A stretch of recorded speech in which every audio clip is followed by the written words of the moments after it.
We gonna keep on rocking.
Here comes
All right, I'm having too much fun without you guys. Let's get this started.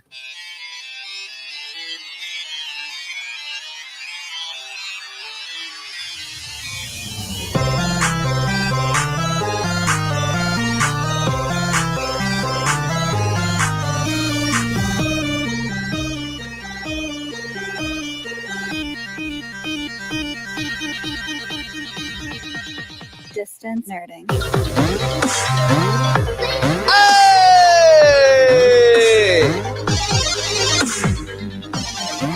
Ladies and gentlemen, I feel like I haven't been here for longer than a week. But it's only been 7 days. I missed all of you like I normally do. I'm clearly awake. But not as cool as Phoenix because I didn't get to go to Celebration. Well, ladies and gentlemen, you are now watching Distance Nerding. Oh, wait a minute. Okay, I just got to make sure everybody's mics are not muted because I mute everybody ahead of time. Yeah. All right, cool. You are now watching Distance Nerding. Hi, guys. Hi. All right.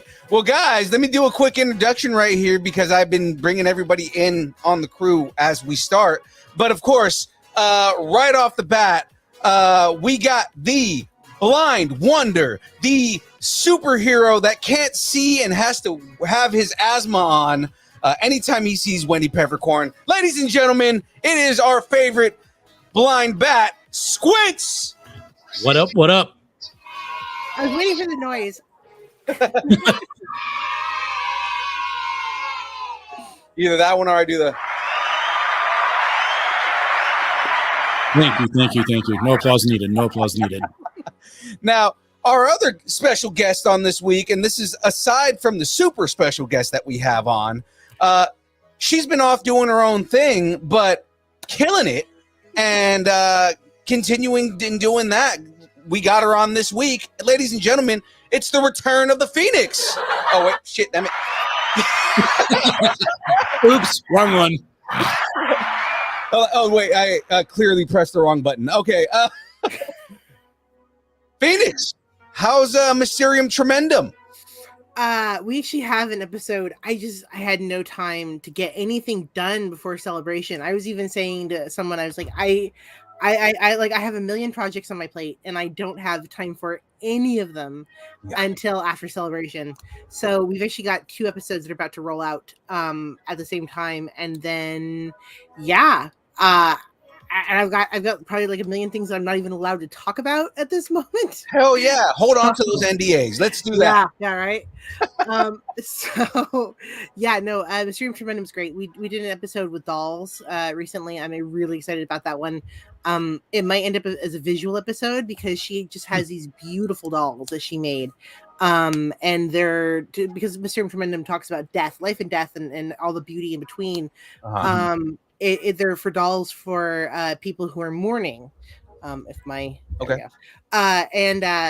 just absolutely beautiful and lifelike, and some of them breathe and some of them move, and they're made to feel like real babies. Yeah, so we're really excited about that one.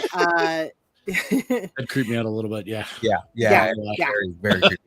Yeah. So, and it's supposed to be a little creepy, but a little bit beautiful. So we have fun with that. And then, I'm going to be finishing up another episode on top of that. So yeah, there's just a lot. I'm, tired from the con and just jumping right back in. Now, are you allowed to talk about the Kyber Cave project that you're doing right now, or? Yes, Kyber Cave I can talk about. Okay. We are going to do a all girls gamer group. Nice.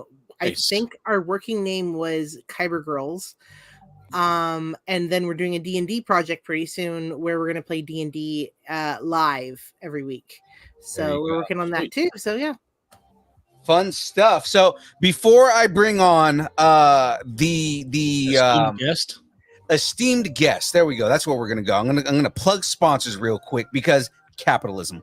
Let's go ahead and do that real quick. So, ladies and gentlemen, as always, this stream is powered by Poddecks. Poddecks are a unique interview question and episode starting prompt in the palm of your hand. So whether you are a new podcaster or an existing broadcaster looking to grow your audience or get more engagement, you're going to want to check out poddecks.com. Now, guys, go ahead and go to the poddecks.com and use the code right there that is currently blocking Squints' face.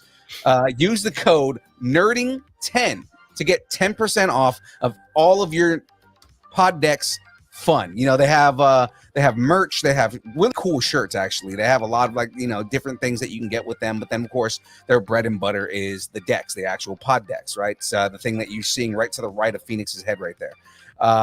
So you know, you have the actual decks, and then of course you have the app, and the app is what I use. You know, it's $40 a year, right there. You know, you pick up whichever one you want. I'm going to go to a random one. Conspiracy theories. Yes. All right. Is it $40 a year for all of them? $40 a year for all everything. of them. Yeah. Have you heard of the NSO group Pegasus Spyware? Yeah. I have not. I'm not. Mhm. This one. Oh, he knows it. Uh-oh. Yeah. Barring getting into conspiracy theories, that's how this stuff works, right? It's like you know, you ask. It gives you the ability to ask a question if you don't have one right in front of you, right? So that being said, one more time, guys, poddecks.com. Use the code NERDING10 and you get 10% off your Poddecks deliciousness, perfectness, and all that. Now, speaking of deliciousness, and Cam mentioned this before. No, Cam, I did not have my W before the stream. I'm actually getting ready. You didn't have 8 scoops because you're so wired right now? No. This just popped out of nowhere, and I have no idea where it's coming. It might be delusion. That might be what's happening right now. But yeah, there's always that. if the stream is powered by Poddecks, and you guys know by now, Young Phil is powered by Tubby. I wish I had an air horn right now, but for now, I'm just gonna go. Nope. Nah. That one doesn't work either. We need Jackie back. What? She's sick. Shut up and take my money. There we go, right there. Shut up and take my money. I'm gonna do that one. Okay, ladies and gentlemen, I am powered by Tubby. Right there. Can you guys see it on screen? Yes, you can. All right. Yes, I was off screen for a second. So Dubby is an emerging brand of energy drinks created to help focus, concentration, reaction time with no jitter or crash. Dubby contains no maltodextrin, no sugars, no fillers, no artificial colors or dyes. Basically, it's not like drinking, you know, some of that canned stuff you can get in the store.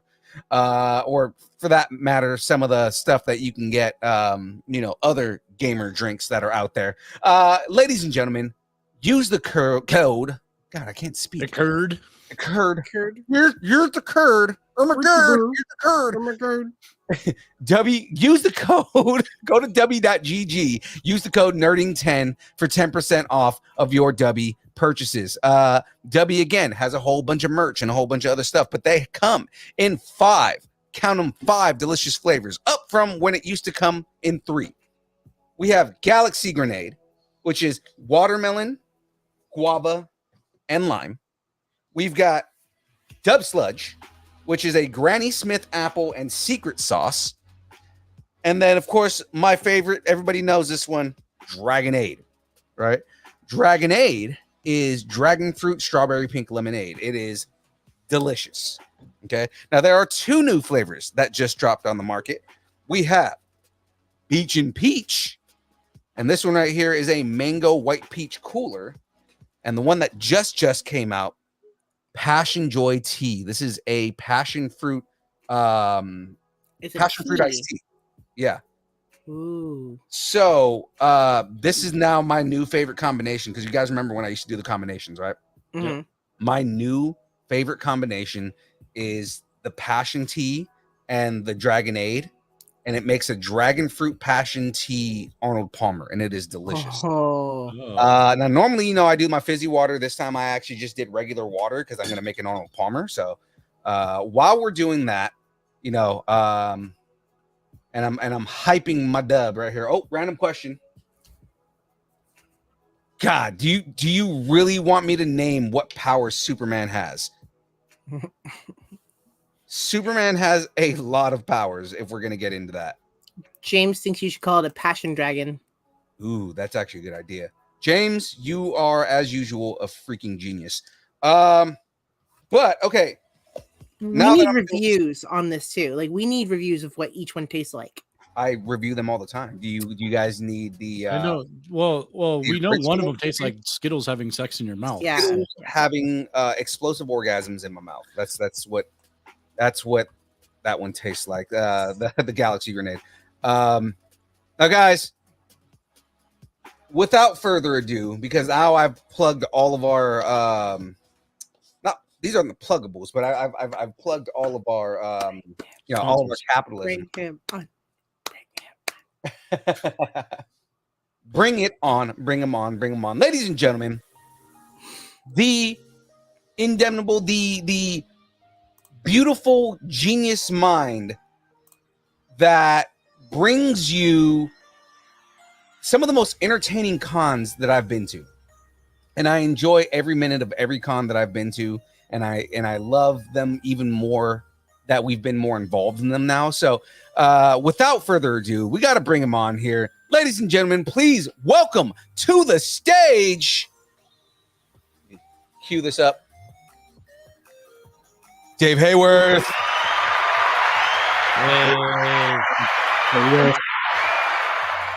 What's up, Dave? How you doing, man?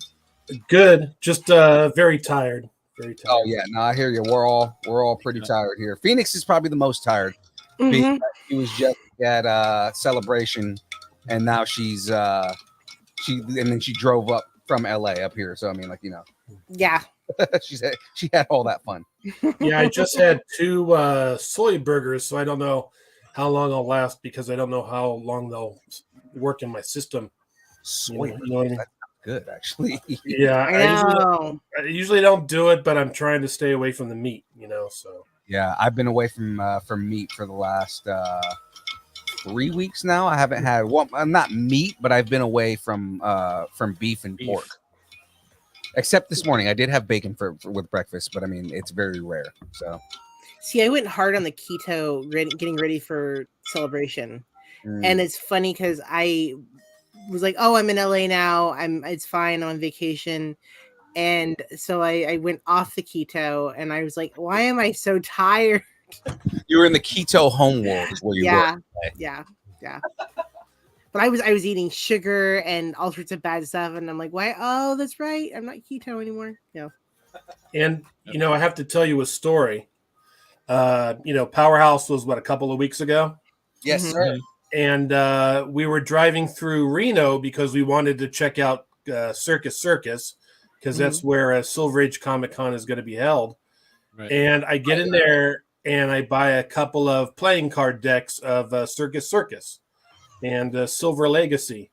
And how many days has it been? Maybe 10 days since Powerhouse, something like that. Mhm. I literally, it basically catapulted my addiction back into playing cards. Oh God. And I swear I've bought like $600 worth of playing cards within the last 10 days. What do you play? I was gonna say, who would be a good conversation for that specifically is Aaron Thick. He actually collects playing cards. Yeah, that's what I'm doing now, actually. Yeah. And I'm joining I didn't know Kickstarters that. and- Yeah. I have a couple of decks that he's gotten me, because I have a whole collection of decks now, because he got me an Avengers one. He got me 2 Star Wars decks that were light side, dark side. Those are that sweet. yeah, he's gotten a couple of different things. I actually have a Destiny deck that I got from a pre-order on when I pre-ordered the game. There's all kinds of different things on there that are really cool, or different decks and stuff like that. I got him 2 decks when I went to Nashville. They just came out with a Doom deck. Ooh. So yeah, that looks pretty sweet too. Do you play any games at all? I play blackjack. I play Texas Hold'em. If I'm by myself, I try solitaire. But usually I'm on the phone, playing poker apps or blackjack apps because I have no one to play with. I play on my Oculus. I love 21. Yeah, for some reason, poker night doesn't go very well nowadays like it did 40 years ago. Well, I mean, when you're in a recession, more chances to lose more money. Well, That's with true. COVID too. I mean, some of those games, like I play the Poker Stars on my Oculus, and the fact that I can play with fake money, Right. I'm pretty protective of my fake money. But the fact that I can play with fake money is Real kind of money. nice. I know. Am I So right? it's just another hobby on top of my II arcade games and everything else in the video and the Nest cartridges and all that Right. stuff. Just Mhm. you can't get enough of this stuff. I know. No. Oh, in college, I used to play Spite and Malice, and we used to run underground poker tournaments. We weren't supposed to, but we did. It was so much fun. Yeah, no, nothing wrong with that. As long as you're winning. I know, right? Right? Yeah. Don't lose all your money. I can't buy books. Why? Poker? Yeah, I know. I have a really bad gambling addiction. You're right. I'm pretty sure some people do that we're playing. I'm pretty sure. Oh yeah. Yeah. That's Like- Wouldn't surprise me. And I know someone, Cam, is talking about Gem State Comic Con, and that was a couple of months ago or so. I don't know if I should give you guys an exclusive to who I have already signed for that show. or not. Please do. So, Yeah. We're Oh. always. we're just gonna quietly turn off the cameras, and you can tell us all about it, right, guys? Yeah. NDA. Get ready for the NDA, guys. Okay. No. Well, I will just mention first time ever. You guys have the exclusive. Coming to Gem State next year will be Carla Perez. And Rita Repulsa. right. Yeah. Nice. And we're having a Avatar: The Last Airbender voice actor reunion. Oh, Nice. Oh, is Dante Bosco going to be there? I'm not going to say who's going to be there, but I will say this: the person who was a guest at Powerhouse a couple of weeks ago will be there. Yes, she was awesome. I know exactly who you're talking about. Yeah, she's amazing. Yeah, she. So, I haven't scheduled her yet, but she. We got to schedule her to get her on the show. So Gem State's going to be amazing next year. Oh, I'm excited for that, man. Like I said, now I'm not like holding my breath that Dante Bosco is going to be there, but if Dante Bosco is there, I might freak out a little bit. Yeah. That's all I'm saying. so you No, I have in the meantime, you have like birthday cake or something. I mean, we just had a birthday in the house. So you have a con coming in the meantime. Silver Age Comic Con in Reno, Nevada. Very Yep. nice. And it's the first Silver Age, but Silver Age is basically it's Campbell Con, but Campbell Con transformed into Silver Age, kind of like how Big Wow turned into Silicon Valley Comic Con, and then Silicon Valley Comic Con turned into SillyCon, and now it's just silly. But it's I see what you did there. All Yeah. right. but it's the same type of thing where Campbell Con's been around since 2015, and it transformed into Silver Age Comic Con because Silver Age, people in Nevada need their own show that's catered to them, and to find out why Agent Campbell ended up getting superpowers and turning into Silver Age, the comic book will be out next year for that. Nice. And see, that's what I was going to ask you was because I know each con that you have is based on a character, right? And Right. I know I remember hearing it mentioned that it's originally based on Agent Campbell, and he turned into a superhero now named Silver Age. So I was kind of interested in that. Yeah, have you picked up any of the comic books and read them yet, or? I have one of them. I got the one from Gem State. Okay. You still need to pick up the other two. Yeah, because the other one, the one from Powerhouse last year was sold out when we got to the show. Oh, okay. So like we didn't have a chance to get to pick that one up. Well, I'll save some for you. Oh, please do. Mm-hmm. All right. And what about your? Because probably I'm still finding out because I just blew a lot just going to Anaheim. But I'm curious about even the Oregon one that's coming up too. Meadowlark Comic Con. Meadowlark. Sometimes people will email me and say, well, you had this actor coming and now they're not on the guest list anymore, and now you got these two other people. What's going on? And I'll say sometimes you have to switch things up a little bit, and sometimes you have to move some other people along. You get some new blood in there. And Meadowlark Comic Con, boy, do we have some new blood in there. No pun intended, but we have an actual guy who played the Predator in Nice. the 2018 Predator movie. The actual guy who was Predator, and he's a real badass in real life as well. And I'm looking forward to seeing him. And you can go to Meadowlark Comic Con right now on the website and see who I'm talking about. And then we have, I call her the queen of horror films, or one of the queens of horror films. And she was in a horror film that I tried to watch on Freevee, and I couldn't get through it. I had to turn it off. It was that. It was that bad. It was like so horrific and gruesome, and so I guess horror fans like it. I mean, my horror fan taste is Creature from the Black Lagoon, 1940 something. But wow, it was so wild and crazy, and that movie was called Terrified. So is it like Game of Thrones blood, or is it like worse than that? Well, our guest in the movie was hung upside down, like in a meat locker scenario, completely naked. Okay, and the clown, the evil clown, took a saw and sawed her body all the way through. Jesus, man. Oh, I had to turn that off, and it showed everything, intestines coming out, everything. And I have the horror of movie making.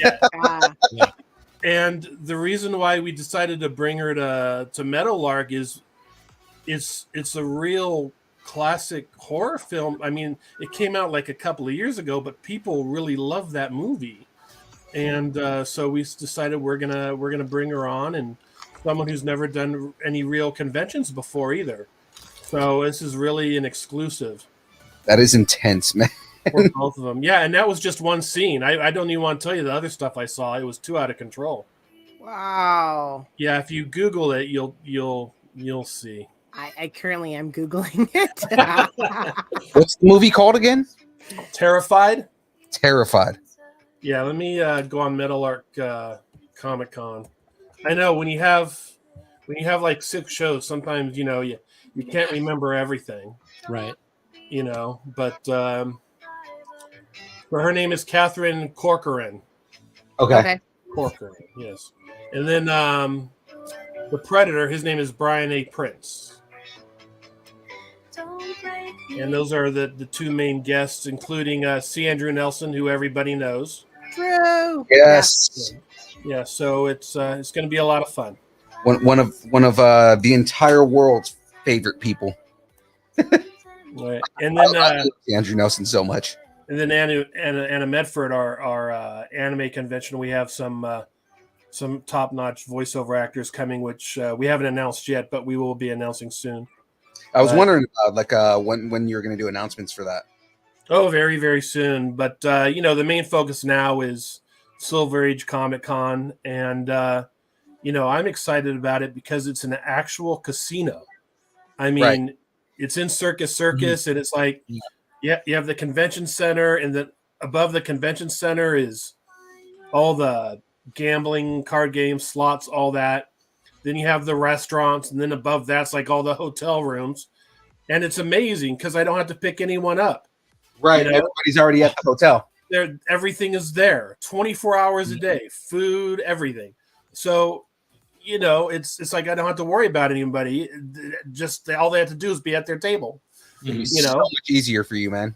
It is, and they have shuttles back and forth to the airport. So all I have to do is be there, and just be prepared, basically for what needs to be done. But no, it's going to be loads of fun. It's wow, I can't wait. I'm so looking forward to this. It's probably my most anticipated. And if you're in Boise or any of the areas where the other conventions are, if you have a Forever Pass, just drive on over.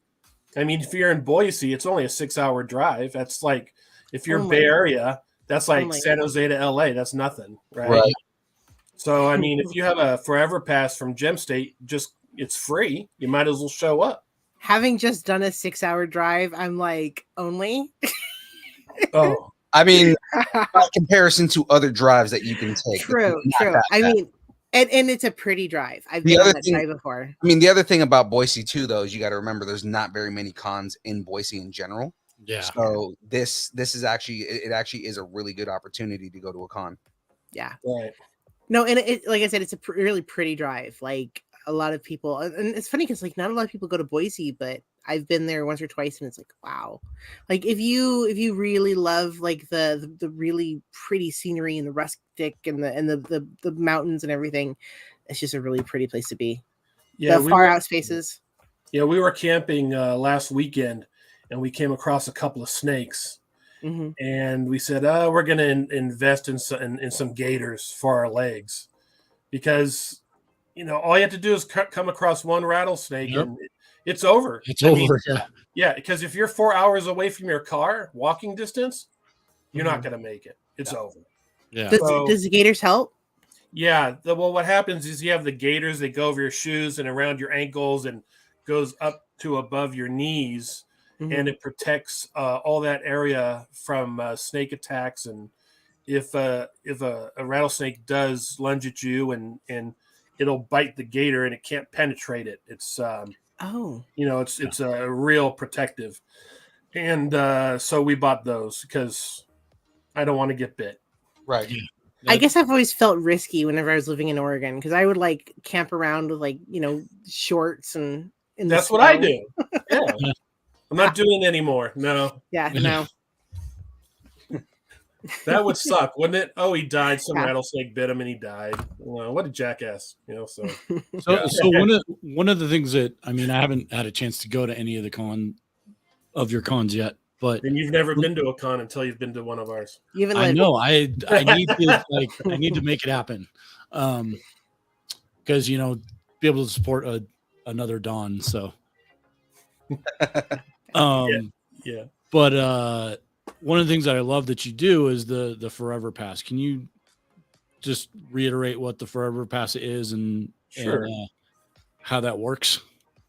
Yeah, well, what you do is you go online and you buy a Forever Pass. The Forever Passes are only available online, and so you have a choice between a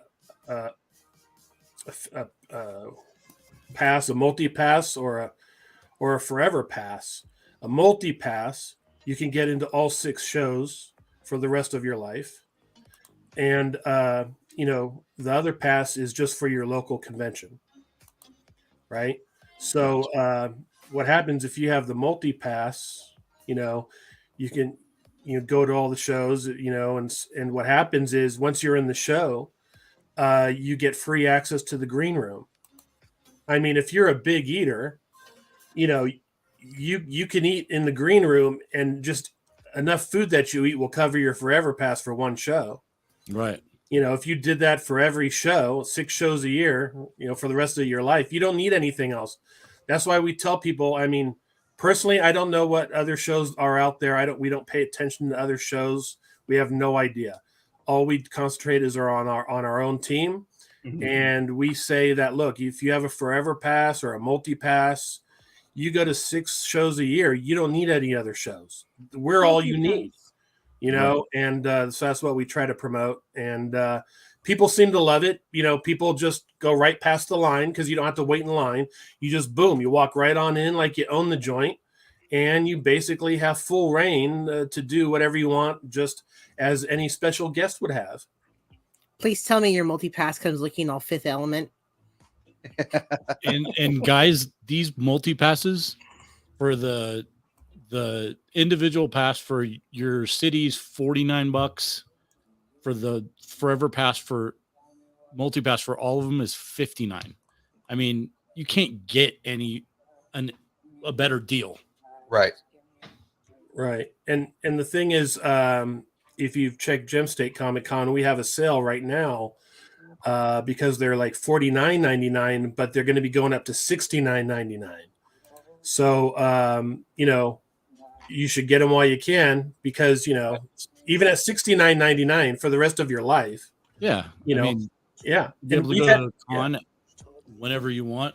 Yeah. We have a lot of them. A lot of parents, they buy them for their kids, and they hang them up. And whenever there's a show, they take them out, and the kid has a forever pass. Well, say that kid's 10 years old, he could be going to shows for way past my own life. You know what I mean? Right. Yeah. So I mean, it's a really good investment. Yeah. It's a really good deal. I mean, you really look at the cost of the forever pass versus what you're getting out of it. I mean, there's not very many other, I guess, competitors out there. That may not be the right word, but there's not very many other there's not any cons that do it. Right. Like, there's not very many other organizations that are doing that. And the thing is, we've had forever pass holders that will sit in the green room and have lunch with Sam Jones, or Red Brown, or any of the other celebrities. And you just sit there and eat lunch and hang out and talk. And, the actors know you're a forever pass holder, so they put you on the same level as themselves. And, they completely respect the forever pass holders. Yeah. And plus, you get all the free swag before everybody else gets to it. Yep. What? You get to have those cool conversations with Sam Jones as he tells you who his favorite comic book character of all time is. Right. Or you can have lunch when we had Gil Gerard, and he can tell you some of his escapades with Michelle Pfeiffer. He's pretty open book. But yeah, you can find out stuff that no other attendee could ever find out. Yeah.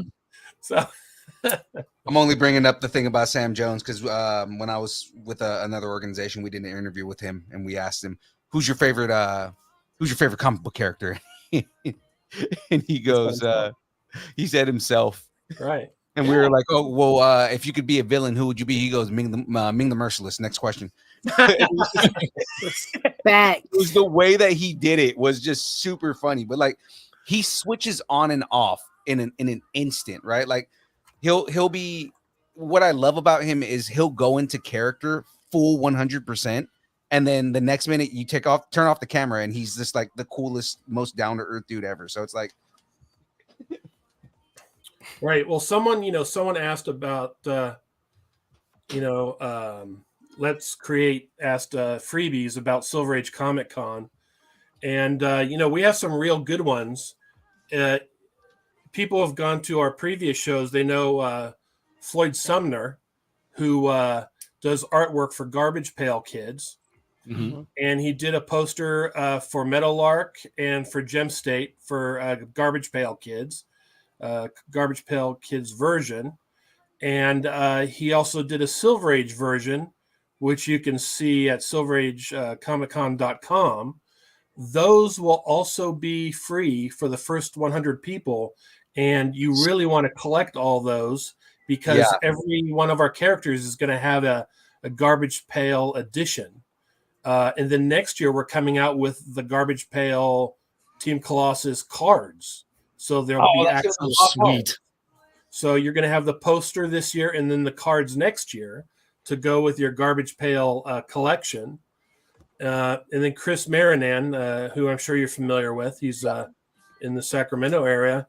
He did a retro Silver Age poster, and that will be available for free. Someone wants to show you this. All right. The poster will be free. But what someone just passed on to me is this. Let's see if I can get it into the camera. This is a Silver Oh, nice. Age Comic Con poker chip. Is that a poker chip, dude? That's so cool. Yeah. So this poker chip will be available to the first 100 at the will call booth. So you have to actually buy your tickets online, and people at the door will not be able to get this. And this is the coolest thing I think we've ever come up with, and it fits because it's at a casino, right? Yeah. Right. So you're going to also get a free poker chip, which is really nice. And then also free for people at will call advanced ticket holders will be Team Colossus issue 3. And then the first 2 will be available on sale as well. So you'll be able to get the whole set there. And then, of course, as we did with the 2 previous conventions this year, where we're selling the Team Colossus Stand with Ukraine posters, and all the proceeds go to You Animals, which helps displaced animals in Ukraine, during the war. Aww. Yeah, and because they're innocent, right? Yeah. And also to Flower of Peace, which is an organization that helps children. So the proceeds will go to help animals and children in Ukraine. And it's been very well received at the past shows. And, it's only going to be on sale until the war continues. And then once the war's over, the posters won't be selling anymore and they'll be discontinued. So, you want to have Luis Rivera sign those and autograph those. Right. They're exclusive. And I just want to say hi to Dave Sanders that I see that. But those are the actual freebies. And like I said, I don't know about other conventions, but I think we give more exclusives than just about anybody. Right. And that sets you apart. Yeah. And just 2 exclusive posters alone is the cost of admission, not including poker chips and everything else that goes into it. And if you're a Forever Pass holder, you're getting all that stuff once you hit the door, and then you get free food all day. And man, it's a deal. Yeah. You can't beat it At all. I mean, if you love animals, go and do it, guys. Right. Oh, I love animals. Yeah. Mhm. I've had so many animals in my life, but my cat passed away last year, and he was my last furry animal. Oh, yeah. And it's just so hard on me that I just can't do it anymore. It's just too hard on me. So instead of having an animal now in the house, what we do is we just give money to animal charities. Organizations, yeah. And that's what I do. Yeah. My step kitty passed away on May 4th. In fact, I came home from May 4th celebration and he had passed away, but he was very old. He was in his 20s. And my husband's like, let's adopt again. And I'm like, no, thank you. Like, I was absolutely broken up because we just got his ashes back. And I'm like, no more. I'm just too heartbroken. Right. And I'm very close to, my animals, and, I have all their ashes. Mm-hmm. And when I die and I'm buried, their ashes will just be buried with me, and they'll be with me forever. I mean, they're children. They're children to you. And, they're part of the family. It's just very hard when they pass. Yeah. But, I'm getting to an age now. Well, I'm not that old. I'm not much older than you, but don't let the gray hair fool you. But, I'm maybe in 10, 15 years from now, if I pick up a small kitten, he might live longer than I will. Yeah. Yeah. So, yeah. My mom was just saying that too, because we have 4 dogs still, and we have 1 cat. She's the cat's getting older. She's about 10 or 11 now, but the puppies are only about 5, and they can live to be about 17, 20. And my mom's like, these dogs can live longer than me, Right. So, and she's like, "You're gonna take care of them, right?" And I'm like, Well, you're gonna take care of them. yeah, right. But what does that say? It says, you know what? At the end of the day, life is very short. So never, in the blink of an eye. I feel like I just graduated high school, to tell you the truth. Yeah. I mean, it's just crazy. Me too. Yeah. And the thing is, you know what? enjoy life as much as you can and do as much as you can. I regret nothing and I hold nothing back. And you got to live every day to the fullest. And that's why you had to go to all 6 of our conventions every year. You got to live to the fullest. I tied that in there like that. So, but I see the plugs. I see what you did there. Yeah. I'm trying not to do as many II arcade plugs, but I know you guys enjoy that. So, oh man, II arcade is awesome, man. We've seen him at 2 cons now. You know, we've interviewed Michael Spavik twice, and I mean, like, it's great, man. Isn't he the nicest guy in the world? He is, man. He really is. And thank you, Let's Create. Thank you so much. Yeah. iArcade. You want to talk a little bit about that real quick? Go ahead. Come on, just do it. No, I mean, iArcade, it's, you know, I know you guys just love talking about it because it's just the greatest console on the planet. And, you know, you press of a button, you download a game right onto the console. And This is actually right here is the console. I was gonna say, you may as well, because the elephant is literally behind you. Right. Yeah. Yeah. So, and it really is the greatest arcade console that you'll ever see in our lifetime. So go to iarcade.com and pick one up today. They have a sale that ends on the 31st for their gold cabs. So pick them up. And they don't pay me. They have I have no invested interest in the company. Okay. Sponsored? No. Cam Smith, it's funny. He's like, this will date me, but yesterday was 4 years ago that I graduated high school. 7 years ago, in 2 weeks, I'll have graduated from college. So. Yeah, we're not going to talk about. Please don't go there. Like that. We aren't going to go there with any of the gentlemen on this stream because we are all your babies. Yeah, I was going to say. I mean, you know, like I already know. I'm acting like I'm the oldest man in the world, and I'm not. But it's like, yeah, you're only like what 4 years older than me. How old are you? 31. No, I'm like 16 years older than you. Fell. Me. Oh, yeah. And Cam graduated 4 years ago. He's just a kid with a dream, you know? Yeah. I know, right? He hasn't even realized the dream yet. Yeah. He's a horse still in the gate. You know, he hasn't started the race yet. I was my first year in college when I was 4 years out of high school. I worked a while. I did things like I lived. I partied. Oh, so did I. Me too. Yeah. My kids would say, that movie Animal House, was that real? I said, yeah, that was pretty realistic. Yeah, that was me. That was based on my life. Like that was me in college, kids. Yeah. Right. I did that. Right. So who are you guys? I mean, Phoenix, I hope you make it to Silver Age Comic Con. Yeah. Who are you guys looking forward to meet the most? Right now, Peter Kelmis is at the top of my list. Right. He's an amazing actor. I think he's won like 2 Emmys or something. Yeah. Well, I mean, he's played a couple of different characters that I like. And it's like, you know, you have Goku. He's the original Goku. There's toxic arguments all over the internet about his portrayal as Goku. But not only that, he played Rolf in Ed, Edd n Eddy, and he was easily one of my favorite characters on that show too. You're gonna have to get him to do some voicing. Oh, I watched the video of him doing Goku as Rolf. Wow. Oh, wow. And it is the funniest thing ever because somebody just asked him out of the crowd. He's like, "Can you do like Rolf, but like as Goku?" He goes, "You want me to do Goku as Rolf?"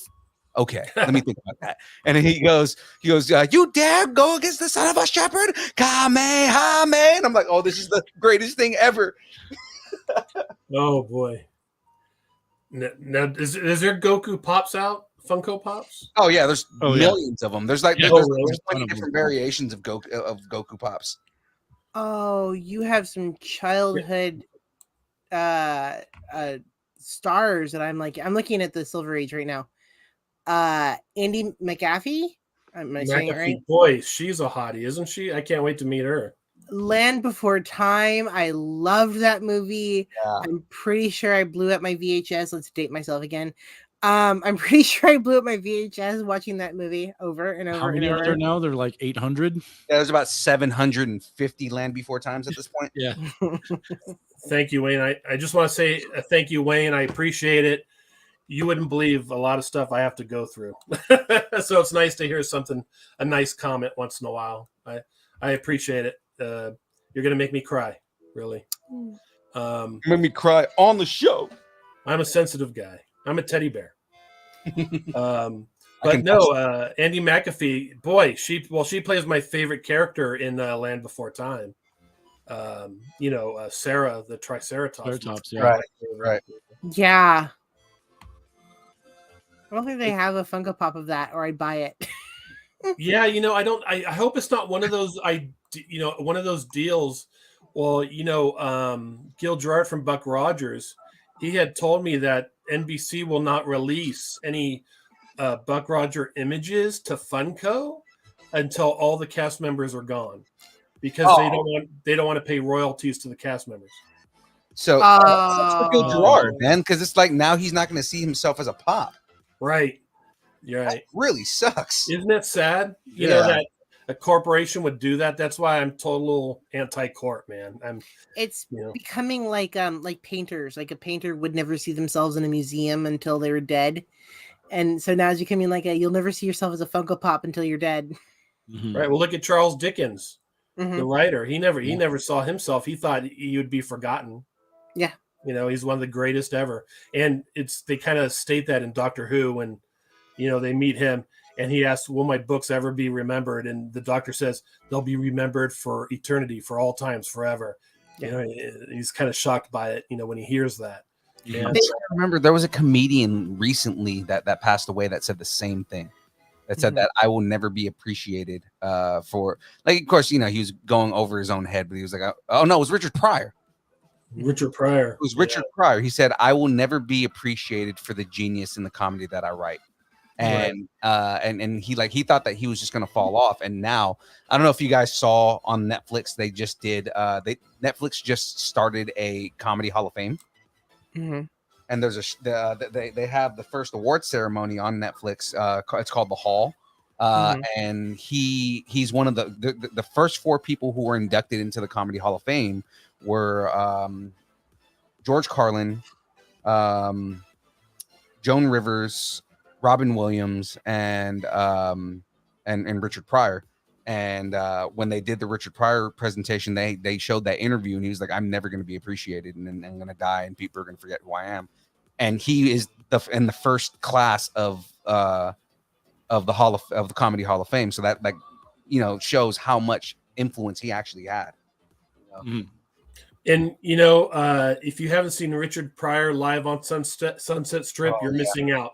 That is so hilarious. You will laugh all the way through that. That was one of the ones that they referenced. Yeah, if you can handle language, that's the funniest thing. And adult subject matter, that's the funniest thing you may even hear. I mean, that and Eddie Murphy's Delirious is hilarious. Yes. Yeah. And Steve Martin, I forget the name of the album, but it was during the time of King Tut. Hilarious stuff. So that was that all the live on Sunset Strip was one of the big ones. They talked a lot about both him and George Carlin, like their innovations was changing the way you think about language, right? And just like the the way we treat language changed because of the way that they treated language. Like George Carlin was like a clean stand-up comedian for the longest time and was like, I'm done with this and I'm not doing anything with this and this is not me. And immediately grew out his hair, started wearing jeans and started cussing. And it was like people were shocked because it was like comedians don't do that. And I mean, that was one of the things that did that. And then same thing, Richard Pryor took that to another level. Oh, like America's Dad did what's his name? Did stand up. Yeah, Bob Saget would do stand up and he'd cuss and people would be like, I can't take my kids to your show. He's like, good, don't. Yeah. Bob Saget was actually they had 4 honorable mentions. Bob Saget, Gilbert Godfrey, Louis Anderson, and who was the last one? There was one more. Huh? Oh, that's right. Norm Macdonald. Jackie Norm just Macdonald. Yeah. which Good Norm job, Macdonald Jackie. Norm Macdonald just dropped a new comedy special on Netflix, or at least I guess he recorded it in case he died because he knew he was going to die. And they just dropped it on Netflix. I will have to see it. But my all-time favorite comedians will always be Laurel and Hardy, no matter what. Oh yeah, They're Who's on hilarious. first, on second. I don't know. Was on third. Yeah, I met a guy. I think it was at Powerhouse, and we were talking comedians, and we were talking old school stuff. And I said, you have to go see. Have you ever heard of the Marx Brothers? Oh yeah. You never heard of the Marx Brothers? Are you? Oh my gosh. Man, those guys are hilarious. Yeah. Let me tell you about it. Huh? Yeah. Groucho Marx, man. Groucho Marx was the man. He was the man. Yeah, he was huge. Yeah, and I like the scene where him and Chico they're going over a contract, and Chico says, "What's that?" And Groucho says, "It's a sanity clause." And Chico says, "A sanity clause," and Groucho says, "Yeah, you never heard of a sanity clause?" And Chico, playing the Italian immigrant, says, "Oh yeah, sanity clause. He lands on your roof and goes down the chimney and delivers presents." Hilarious. It's genius when you have play on words like that. Right. For sure. But yeah, so Like a lot of people probably we're probably saying Groucho Marx right now, and people are like, "Who's that?" The guy he had a mustache. Like, how do you? Oh, he had the best mustache. Yeah, like how do you describe Groucho Marx? glasses, mustache, and cigar. Well, it's still the number one hottest Halloween gag mask. Yeah.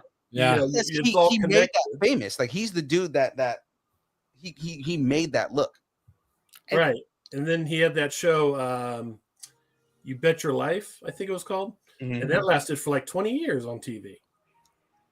I think one of the good ones too, and they don't really get enough credit, is George Burns and Gracie Allen. Oh, George Yeah. Burns. Yeah. They Because, were incredible. Say goodnight, Gracie. Good night, Gracie. and that's where the Waltons got their thing right from. Mm-hmm. Mm-hmm. Well, you don't have to work blue to get a laugh, Mm-hmm. but you couldn't be blue back in those days. Oh no, not at all. Those comedians were blue, but it was during like burlesque before movies were invented. Right. Yeah. You know what I mean? Yeah. So that's where they were able to work blue.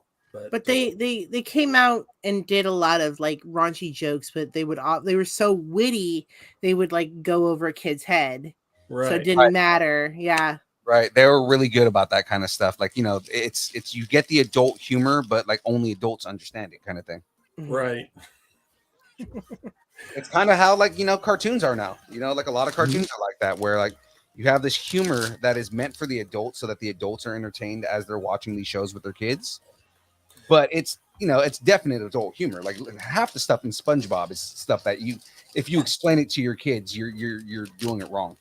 And kind of like Peanuts, with Snoopy and all that, and Melanie Cohn, who's going to be at Silver Age Comic Con, who's the voice of Lucy. She could probably talk all day about adult situational humor in cartoons. Right. Yes. I mean, look, I never thought to think of the conversations that the teachers were at. Were like, what was the teacher actually saying? You know what I mean? Yeah. Right. And then when you think about it, like you go and listen to these old Peanuts cartoons and movies and whatnot, and you like kind of contextualize to yourself, what is the teacher actually saying? It's kind of like R2-D2. I mean, when I was 7 years old, I thought I knew exactly what R2-D2 was saying all the time. Yeah. There are points where you're like, you kind of already know, because he's saying, I don't think he likes you. And you can almost hear like, he doesn't. And then, yeah. So, I mean, there are points, but there's other points where you're like, what did he just say? Like my favorite things were always when they'd be talking to an adult, and then Charlie Brown would be like, oh my God, you can't say that.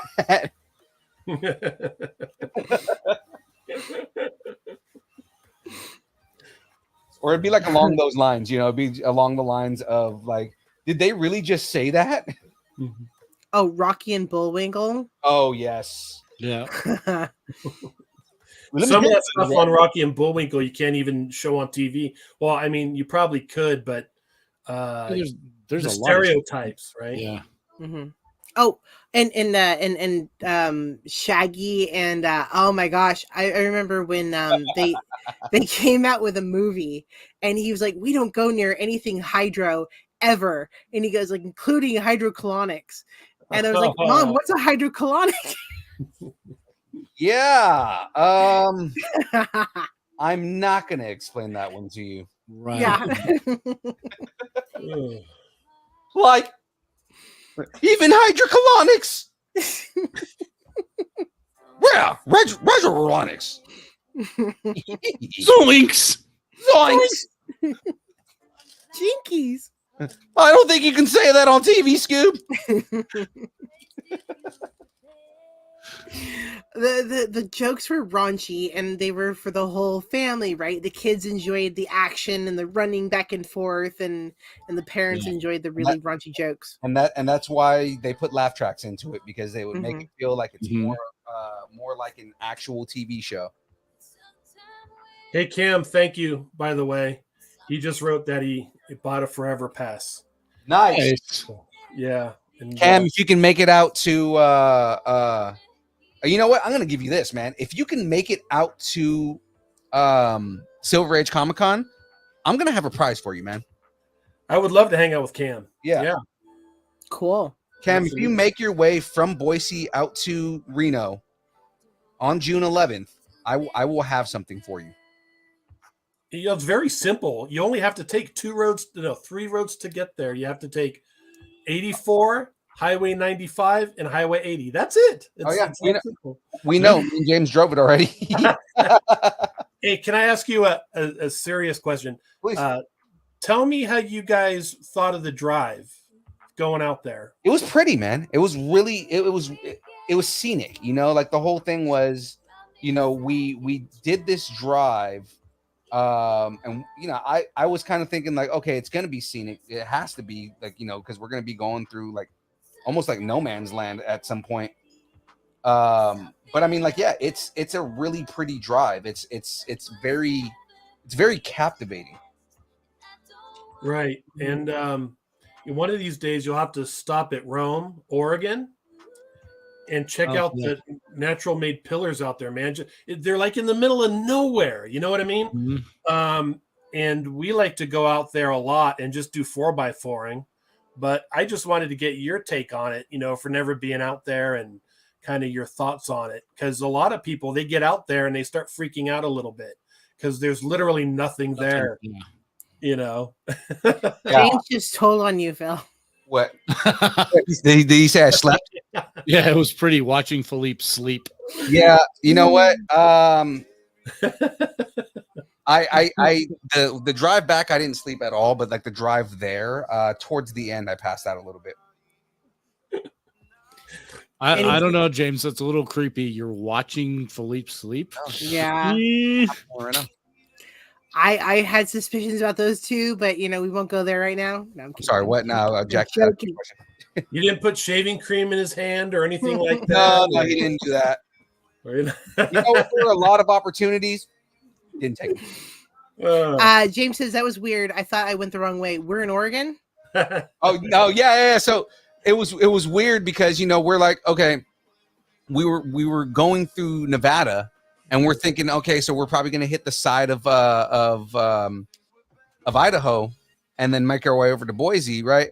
And we passed this sign, and it goes, "You are now entering Oregon." What the fuck are we doing in Oregon? Yeah. Oregon's got like this little finger going out. Yeah. Yeah. But you know, you're driving out there, and you see this house like so far away, like on the mountainside. You know what I'm talking about? And it's like surrounded by trees. It's like there's nothing there. And it's like, what are those people doing? I mean, they probably haven't seen anyone for like over 20 years if they've never left the property. You know, I have said that for forever because I used to live in Oregon. And I've said that for forever, where I'm like, those people that are all the way out there and it's just a house, there's no farm or anything. Like, what do they do for a living? Because I want that. I was taking pictures of just like kind of like random like buildings that we Mhm. saw out there that were like Mhm. obviously abandoned, and it was like, okay, so how many ghosts do you think live in that one? Mhm. Right. How many Oh, people yeah. murdered in that building? Yeah, that's it looks like an abandoned slaughterhouse. This is great. Oh yeah, no, I loved it because I used to when I first got into film school. It was so easy to go to Oregon and find houses that were like you knew they were never coming back.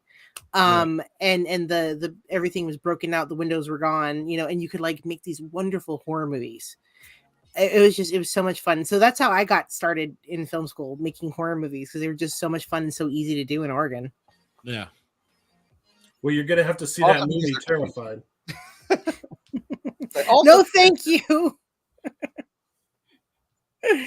What was it? What, Phil? I was saying also because they're cheap. Yeah. No, they're Like, why does everybody make I horror don't know. movies in film school? Because they don't cost anything to make. Yeah. I like No, more I- the campy horror stuff. in fact, I revealed on Kyra Cave that I was actually in a horror movie. And luckily it'll never okay, the director Never keeps see the light of threatening. day. Yeah, it'll never see the light of day. The director keeps threatening to send it to like Sundance or something one day because he's made it big in Hollywood already. Hi, Kyber Cave, by the way, Marissa Dunlap. Hey, Marissa. I mentioned their name and they appear. Don't need to do it 3 times.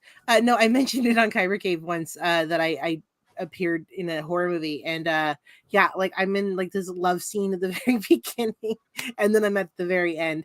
He threatens to put it in a film festival every once in a while. He's like, "Be nice to me, or I'm going to put it in a film festival."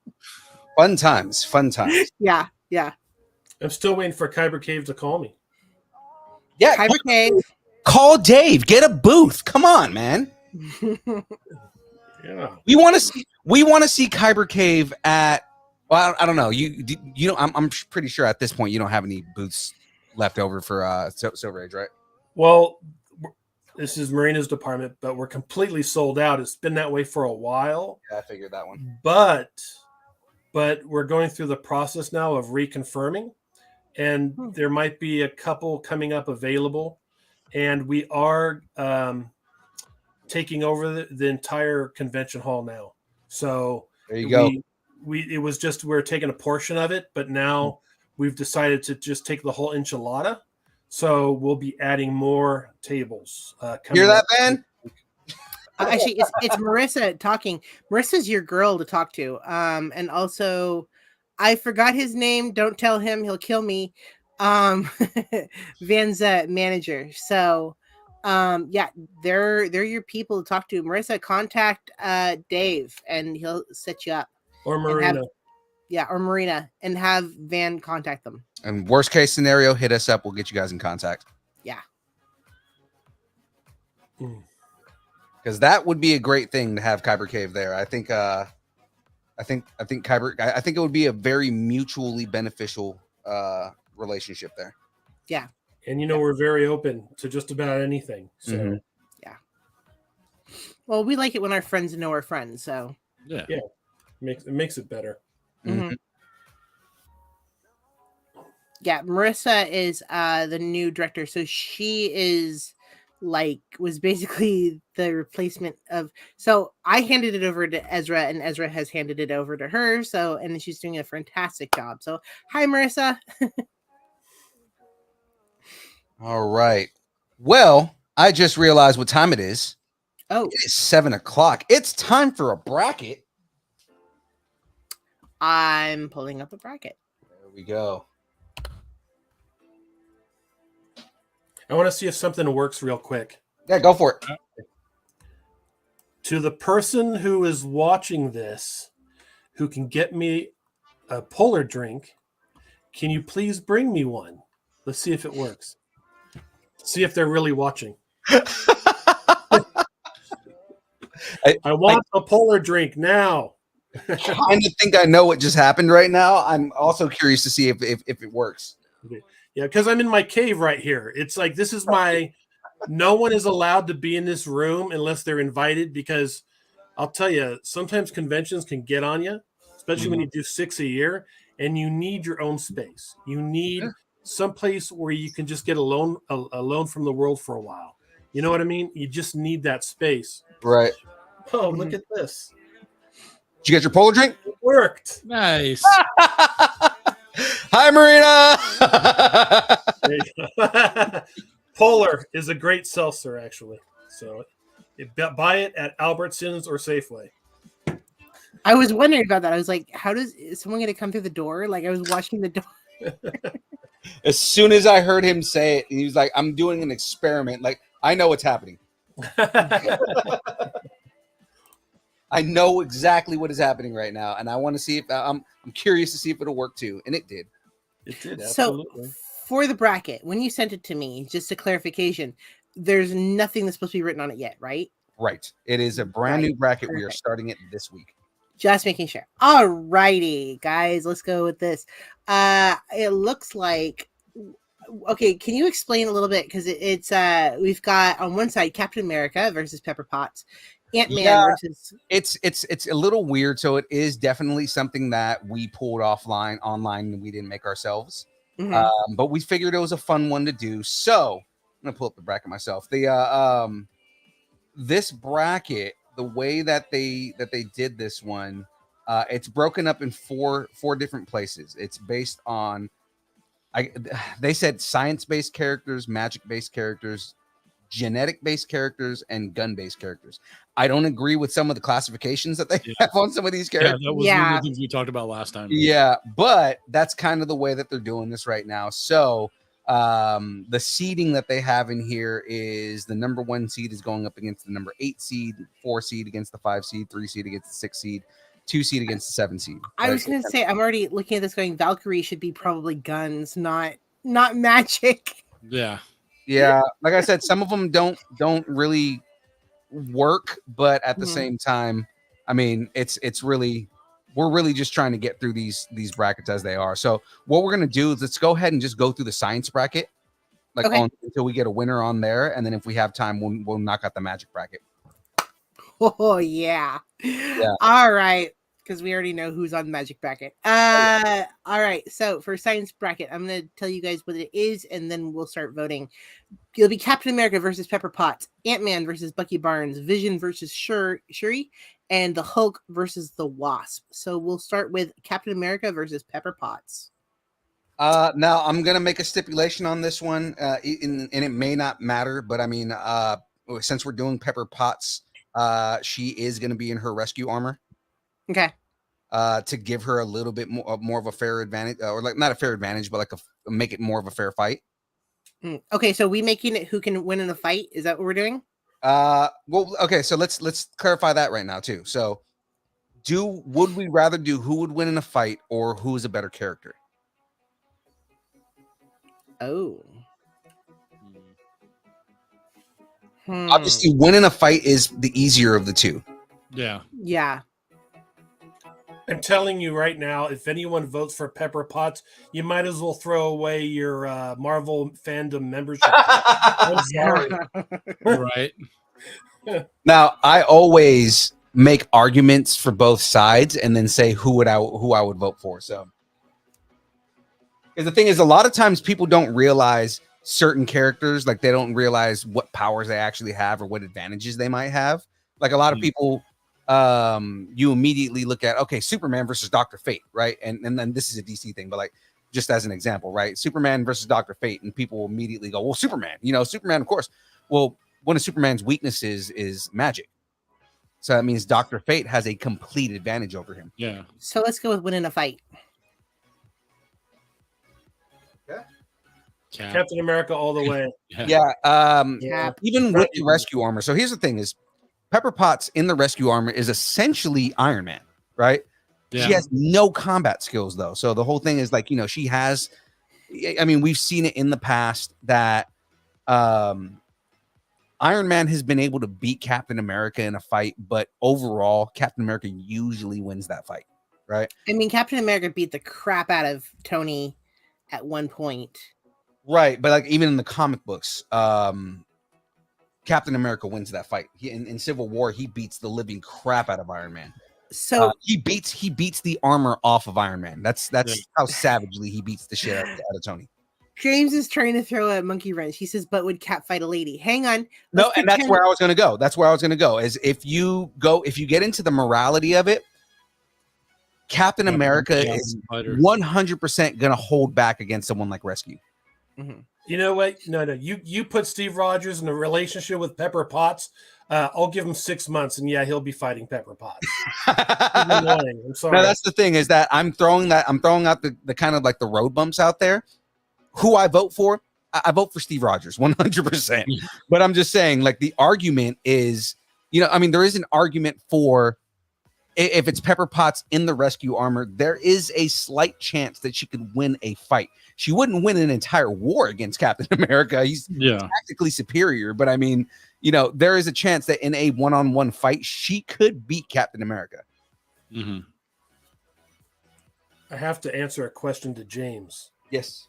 The pendant is Oakland Invaders, USFL football team back in the 80s. 80s, yeah. I think what he's doing is he's looking on my feed and he's kind of expanding it to see what's in the background. Another one that I liked earlier that I didn't pull up on time was James totally called you out and decided that he's betting that you're going to be at the craps tables during panels. So. I'm going to be at the craps tables? Dude, I don't gamble. I'm not a gambler. I do not like gambling. Really? You know why I don't like gambling? Because I have an issue with losing money that I have control over. I played one hand of blackjack in Vegas and I walked away. It was $25 a hand. Like I've recreationally played blackjack and Texas Hold'em, but like knowing like how people work those games in Vegas and everything like that, I refuse to play them in places where I don't have any if I have no control. Now my dad, on the other hand, both of them, my dad and my stepdad are both heavy gamblers, right? Mm-hmm. So my dad will run himself broke. My stepdad, for some reason, he loves playing roulette, and it's like that's pure chance. There's no chance. Yeah, there's no. Yeah. Well, it's looking like Cap is going to take this one because I only see like three votes. And I'm assuming everybody. Marissa had made a good point too, though. Yeah, she's right. What'd she say? She said, "You say would Cap fight a friend, but Tony was a friend once, and they fought plenty." Right, and it's not so much that would he fight a friend. It's more that because of his old school morality, he would 100% hold back in fighting a woman. Yeah. So we'll move down to Ant-Man versus Bucky Barnes. Ant-Man versus Bucky Barnes. I'm gonna have to think about that one because so again, going into the arguments for both sides on this. The original Bucky Barnes. Haven't we seen this before though? Yes. Didn't Ant-Man take off Bucky Barnes' arm? That's the thing, right? Is where I go in this is if definitely of the two, the more savage and more willing to damage the other is Bucky Barnes, 100%. Bucky Barnes is a very emotional fighter, and when I say that, I mean like he will get in his feelings and kill somebody. Like he's a badass on every level. Right, there's a reason that he was a Russian assassin for however long he was, right? To the point where he was brainwashed to the point where he he forgot who his best friend was and he fought Captain America, so. But he's also strong enough to be Captain America. Fun fact for those who don't read the comics, in the Civil War comic books, there's the entire storyline is an arc about Steve Rogers, and people are just like, how did Steve come back? Because at this point, Steve is dead, right? Mm-hmm. Civil War happened after the death of Steve Rogers. Turns out it wasn't Steve the entire time. It was Bucky Barnes posing as Steve Rogers. Mm-hmm. Yeah, but let's create has a good point about Ant-Man becoming huge and just stomping on Bucky Barnes. But I think of Bucky Barnes. I think of the original. I don't think of Winter Soldier. Yeah. Or going tiny and destroying his arm and then beating yeah. the crap out of him. And that's where I was saying, like, the advantage that Ant-Man has, and it doesn't matter which generation of Ant-Man it is, right? The advantage he has is, well, I guess it does, because if it's Hank Pym doesn't turn into Giant Man. But still, he can go down and he can go into Bucky's arm and mess with his arm and everything like that. And, kind of like, there's a lot that he can do where he can cause damage without being the stronger of the two opponents. But Giant Man, I guess, yeah, I guess he still has the advantage, because even then, with all the skill that Bucky Barnes has, there's a problem when you're fighting a dude that big. I really want to go Bucky Barnes, but now that I'm like rationalizing everything, I'm kind of leaning Ant-Man now.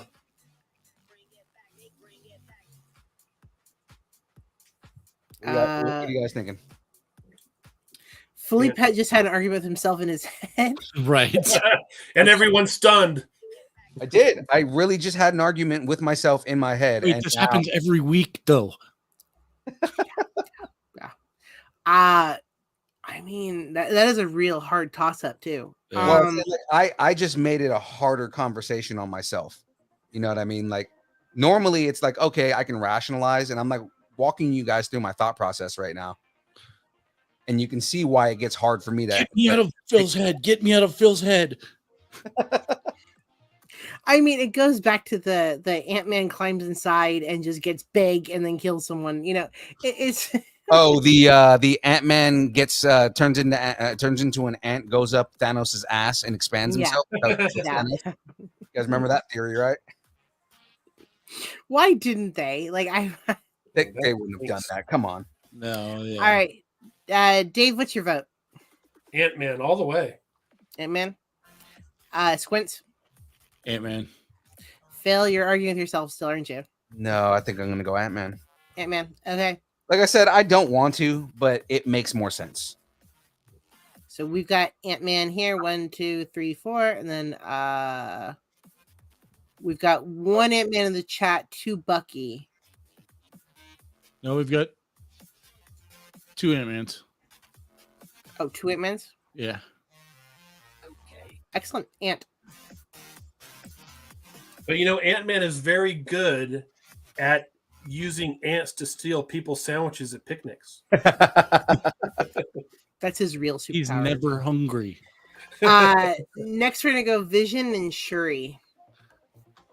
Okay, this is another Vision hard all the way. Yeah. It's Vision all the way.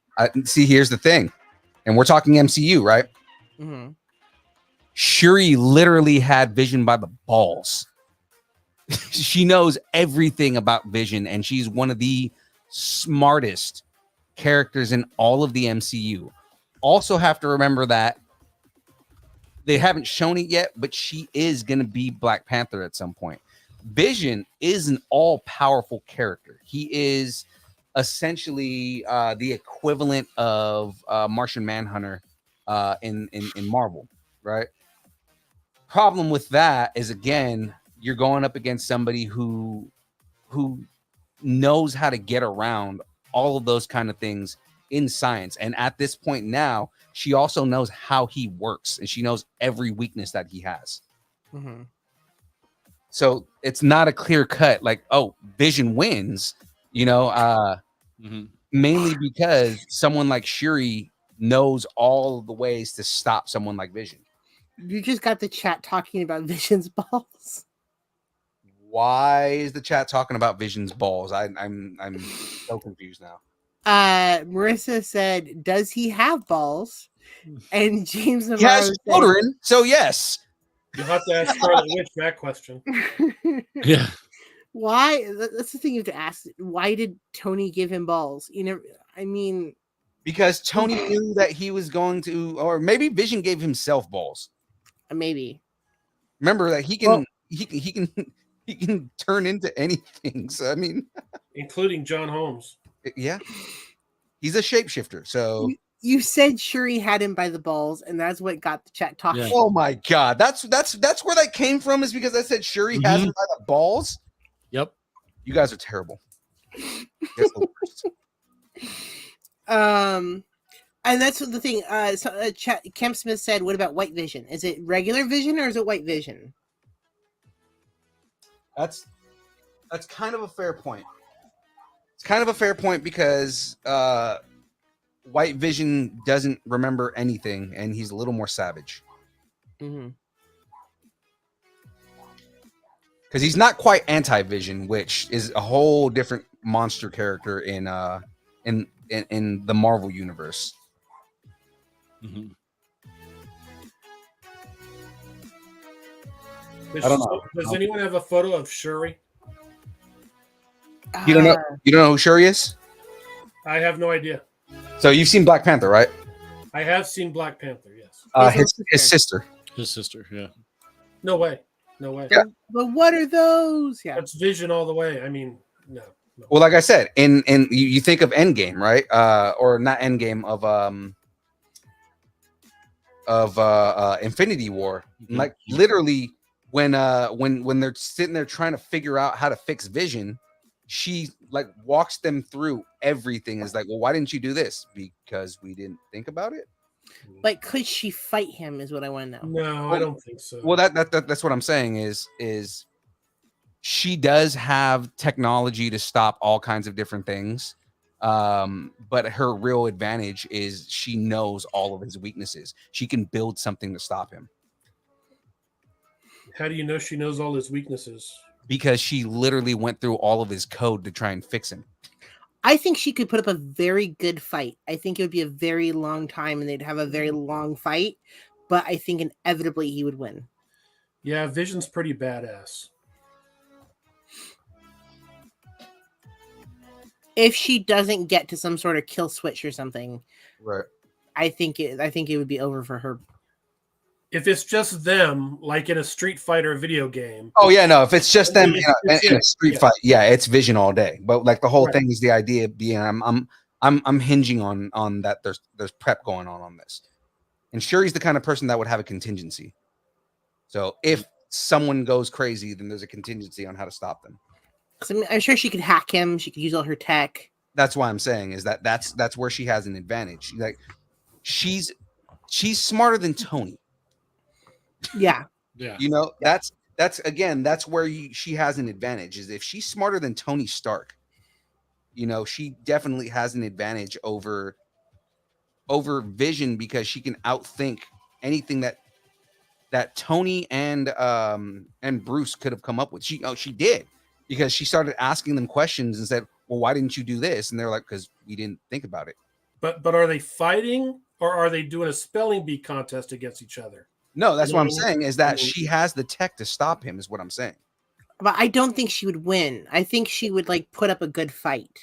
Yeah. But I think that he would find a way to inevitably kill her. And again, this is also saying that that she, because it hasn't happened in the MCU yet, but is also like hinging on that she's not Black Panther. Mm-hmm. I don't think she is. Yeah. And Well, James in this fight, I don't think she is. That's what I'm saying. Like, Mm-mm. I don't think she's Black Panther at this point because she is going to be Black Panther. They already announced that she's going to be Black Panther. Because she is That Black she is- Panther that she- in comics. She is. Mhm. I'm seeing a lot of Vision. Yeah. I'm seeing like half Vision, half Shuri. I'm making the argument, but in the end, my vote is Vision. Yeah.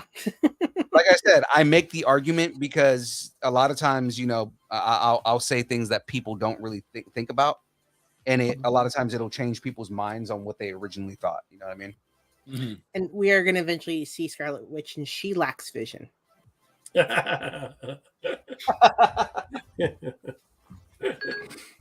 You lack vision.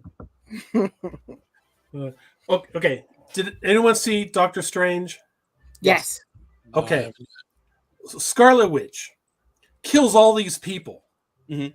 And at the end, she cries, "Oh, okay, I realized what I did was wrong." There's no consequences. She should be put in prison for killing all those people, right? I mean, let's feel sorry for her. It was okay that she killed all these people. I'm sorry to get off subject, but for some reason that really bothered me. Yeah, the fact that she and we're supposed to feel like conflicted, right? Because they're not our verse of and they make a point to show them they're not our universe, right? Yeah, She's a murderer. It's plain and simple. She is. She is. 100% agree with what you're saying there. Part of the reason is because they're not going to be able to contain or control her in any possible way. She's such an OP character. I mean, when they first brought her up, I was like, how? I noticed they kept her out of a lot of stuff because you'd be like, oh, it's gonna be over in 2 seconds, right? Kind of. They never really got to that point until she fought Thanos, and even then, a lot of people didn't even realize how powerful she really was. Yeah. The thing about Scarlet Witch is, a lot of casual fans are not going to realize how powerful she really is. She is an Omega level mutant in the comics. She's the character that she literally can stop anybody. Mm-hmm. On a whim, because she was upset about something that her father did. She killed every mutant in the Marvel universe with the snap of her finger. Mm-hmm. She basically said, "No more mutants." Did that, and every mutant in the Marvel universe died. There has been so many memes about that too. Yeah. Huh? There's been so many memes lately about that. No, I thought Jackie said something that was the TV. Oh. Yeah. Well, because I mean, if you guys don't follow the storyline, if you guys want to get into the comic stuff on this, that particular comic book is called House of M. Well, okay, because Marissa just said it's almost like she has the power of the gauntlet and stones within herself. She does have a stone within her. Where I mean, not really. Yeah. Her powers are influenced by one of the stones, right? She uses chaos magic, so it's a little bit different. It's more of they're starting to dip into like actual magic in the MCU. Because like what's cool about Marvel is magic and technology live in like the same universe, right? Mm-hmm. And at some point, you do get to a point where it all kind of like mashes up together. The perfect example of a character that we're probably going to see pretty soon is Dr. Doom. Yeah. Dr. Doom uses magic and technology to his advantage. In fact, I'm excited about this because we're going to get gods. We're going to get magic, because up until now, it's just been Loki and Strange that have been really using magic. Mm-hmm. But now we're going to see gods and magic and like the real, to me, that's the MCU. I mean, and Doctor Strange uses magic, and because he uses actual magic. And then so does Scarlet Witch. Again, Scarlet Witch uses, she's a character that she was born, she was imbued with this magic at birth, and she never realized how powerful she was. Like, she never had a reason to kind of like explore her actual power. Who would win, David Blaine or Doctor Strange? Doctor Strange all day. Strange. To finalize it, Squints, were you Vision? Yeah. Okay. David? Vision. Yeah, Vision wins. I mean, again, I'm making the argument for Shuri, but Vision wins. Moving on to Hulk and Wasp. These are too easy. Yeah. I'm not even gonna. There's no argument for this one. Hulk smash. Wasp has no chance against the Hulk. Yeah. None. Zero. Nobody has chance against the Hulk. Yeah.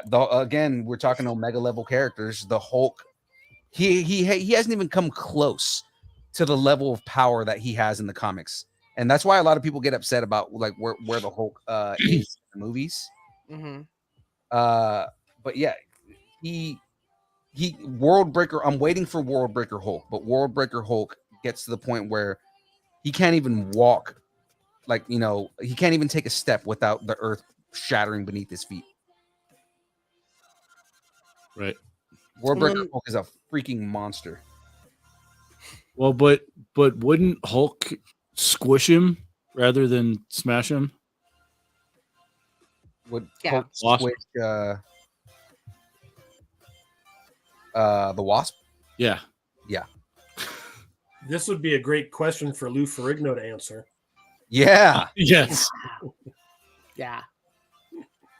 I'm mean, pretty sure Lou would go on the same the same logic that we have. I think so. Hulk squish. I mean, Judy Bug. and then if you're Taika Waititi, have you noticed that like a lot of people are bringing this up? If you're Taika Waititi, they've been doing a lot of like mentioning the fact that every single movie that he directs has been showing somebody's butt. Last time it was Hulk, now it's poor Thor. Right. I am so excited. Have you guys all? I'm assuming everybody's watched the trailer. Yeah. Yeah. Yes, but the greatest butt ever in film was in Clash of the Titans with the princess. If you've ever seen that movie, I the have. original Clash of the Titans. Yes. I have. Yes. Let's go back up to. Let's see. We'll go. Thor like fire. Hulk like smoldering fire. I'm just gonna give it to Hulk. Like the whole chat was like Hulk. Yeah. Yeah, no, the Hulk wins that 100%. There's no argument for the Wasp to beat the Hulk. Let's see. And Marissa has never seen Clash of the Titans. Oh, That you have to watch it. Yeah, that is your project for the weekend, watching the original Clash of the Titans. Next we go with Okay, Cap we- versus Ant-Man. Who versus that man? Cap versus Ant-Man.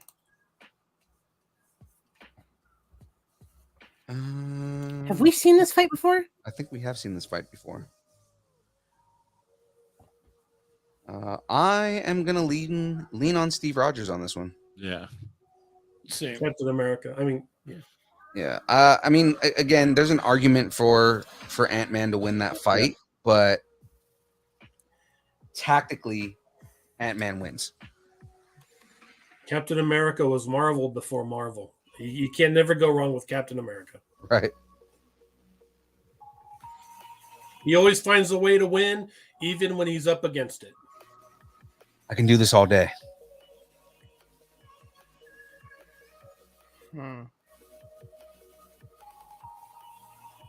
Wait, we have seen this fight before. And Cap won it.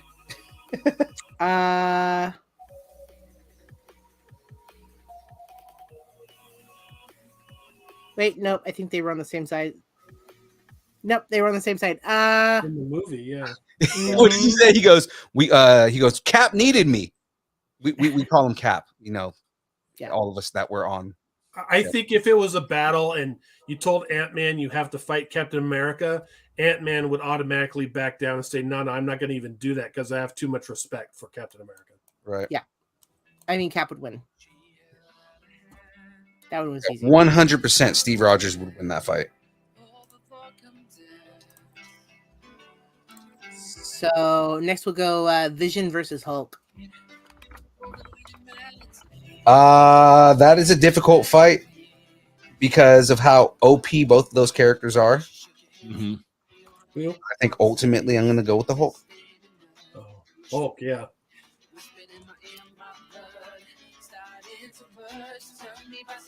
Some of these we're gonna just shoot through. Some of them we're gonna have to debate. I think Vision. I go with Vision. What would Vision use against the Hulk that can penetrate the Hulk? I mean, to actually do damage to him. Exactly. But, I mean, the Vision could use a laser. It wouldn't penetrate his skin. Laser's not going to do shit to the Hulk, man. And the Hulk would just rip him up limb from limb. I mean, it would. Yeah. Gosh, I feel like that one would just be so. Just Remember so what matched. he did with Loki, and that way he was just having fun with Loki. Puny Right. God. Don't get into the Loki conversation. She'll get upset. Actually, let me see. Where is it? I've got it. I've actually got the Funko Pop right here, right next to me. But it's way She high might up. actually cry if we talk about how Loki got the living Jesus beating the shit out of him. That is my favorite scene. I got that Funko Pop for my birthday from one of my besties because I love that scene so much. Fun fact: that was Lou Ferrigno that said that too. Mm.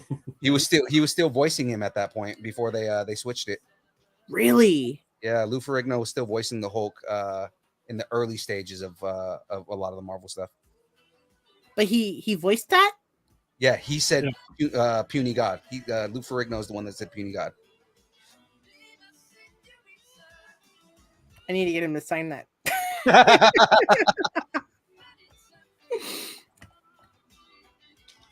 Yeah, no, I've got that Funko Pop. Let me see. I'm gonna turn off my camera real quick.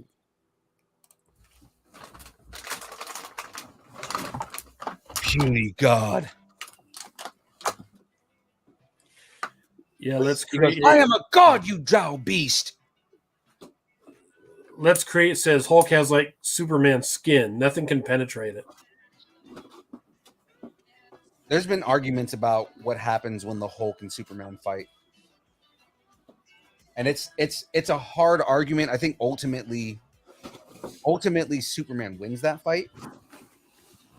But he's not killing the Hulk. It's more like he's incapacitating the Hulk at some point on the level. James is really teasing me, and you know what, James? I'm going to show you something, okay? That was my birthday gift. Here, and where is it? Hold on. He's giving me a hard time. I don't know if he can see that.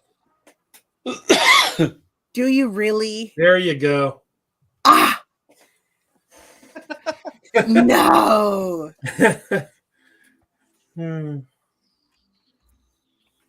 Great guy.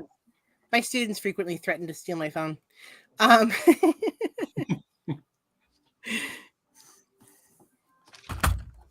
Yeah, no, this was my absolute favorite scene of Loki. So one of my friends gave it to me for my birthday because I saw it on her shelf, and I was like, if you die, can I have it?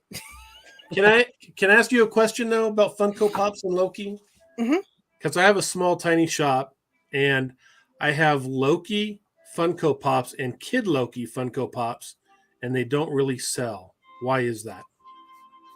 The newer ones are really easy to find. From the TV show.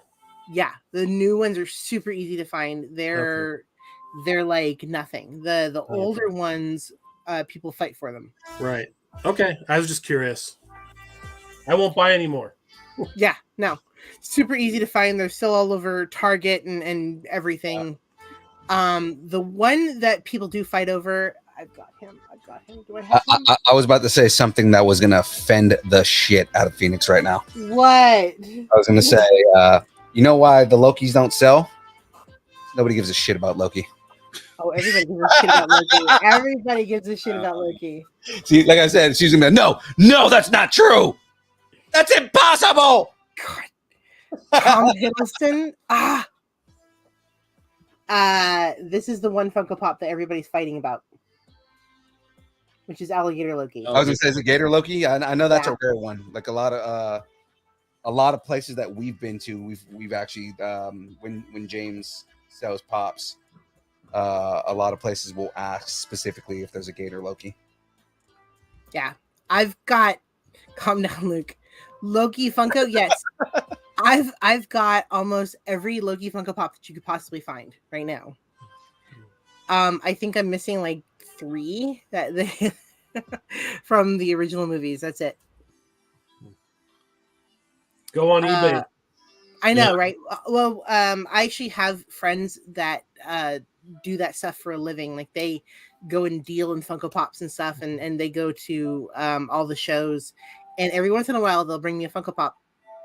And then, so I've actually got scouts looking for my Funko Pops for me. That's fun. Loki Funko. Yeah, Loki Funko. James was saying the hot has passed maybe when the show comes back.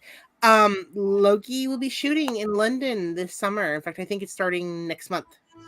So, yeah. And then next year, hopefully, fingers crossed, I get to go to maybe we'll see where my life is right then. Because I know I've got some projects that are about to hit. And they'll go through next year.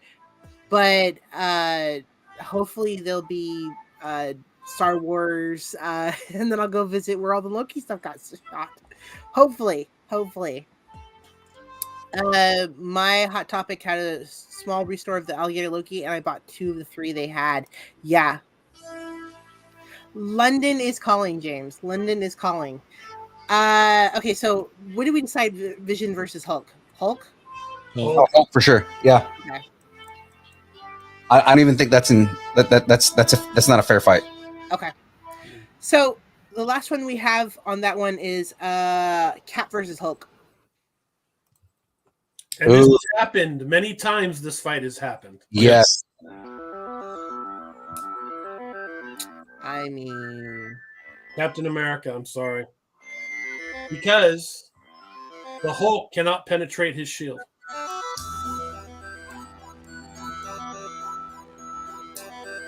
I'm gonna go with these are the MCU versions of the characters. mm-hmm. And because we haven't seen the Hulk at his most destructive. Sun's getting real low. Yeah, I know, right?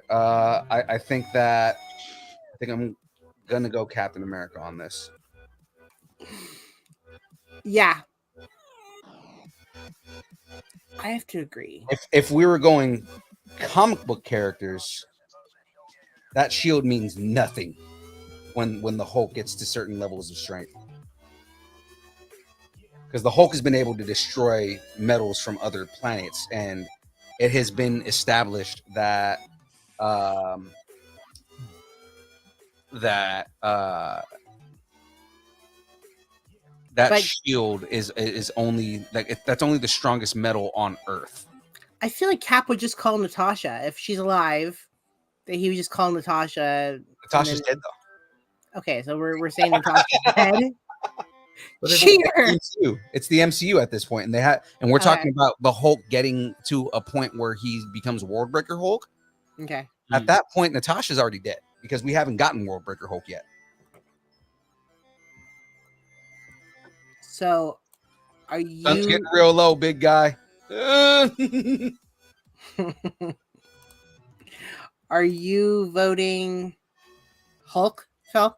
I'm going Hulk. Okay, Dave. I'm going to be going Captain America because in the comic books, I think Captain America beat the Hulk in issue 214 and also again in issue 424 of Captain America. Captain America had beaten him twice. So, Squint. Cap. Let's see, and then for chat, we have 1, 2. Hulk is on my wall. Yeah. Hulk. And so is Thor and Loki on my wall. Where? In the back, behind my shoulder over here. Okay. Okay. Thor Ragnarok. I can show you all of my Loki. I've got you guys can't. In fact, I just got just today. I just got my Odin finally. I'm like so excited. Are you gonna put the hard casing on it in it? Yeah, they're always on it. Yeah. Yeah, they those are my favorite Funkos. My husband has no idea why I love Loki more than I love my Star Wars because I have more Star Wars. That's my Loki over here. Why does she love Loki so much? Because Hiddleston, Wet Dream. Yeah. It's not even about Hiddleston. It's funny because I love Loki. Sure. I love Loki before. Sure. I loved Loki before 2013. Sure. But Hiddleston is not bad to look at. We'll go with that. I have a boring Funko collection. Just Magic Johnson pops. That's it. Oh. Well, I mean, what other pops do you need? Hello. Yeah. I've got 90% of my collection is Star Wars. And then 5-ish% is Loki, and then the rest are like really random stuff that people have given me. Yeah, the majority of mine are Deadpool. Hey, James Navarro is right.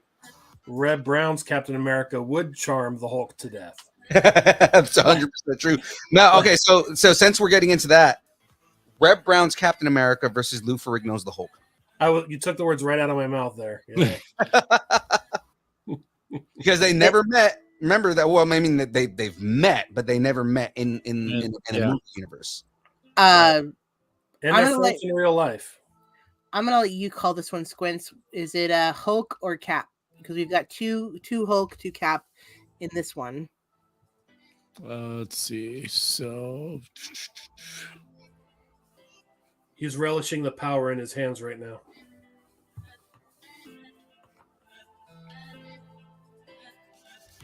Yeah, I've got Frost Giant Loki too. It's Cam. It's Hulk. It's Hulk. Yeah.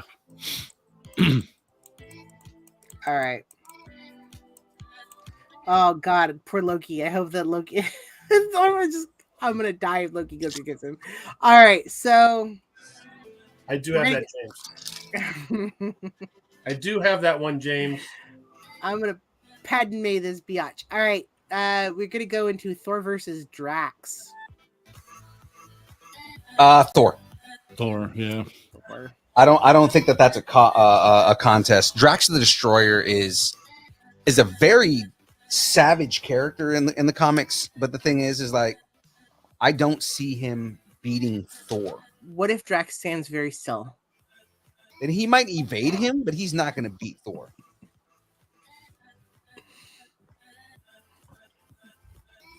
If I stand very still, you can't see me. Even the chat's like Thor. Yeah. I have to answer the chats on video because I don't know how to answer them in chat. That's how lame I am. You get onto your account and you just answer through your phone. Oh, I see. Yeah, I don't have HBO Max. Sorry, James. What is James saying? He asked if I watched the Lakers show. Oh. I just don't have HBO Max. I wait for their stuff to come on Netflix or something, and it never does. Yeah.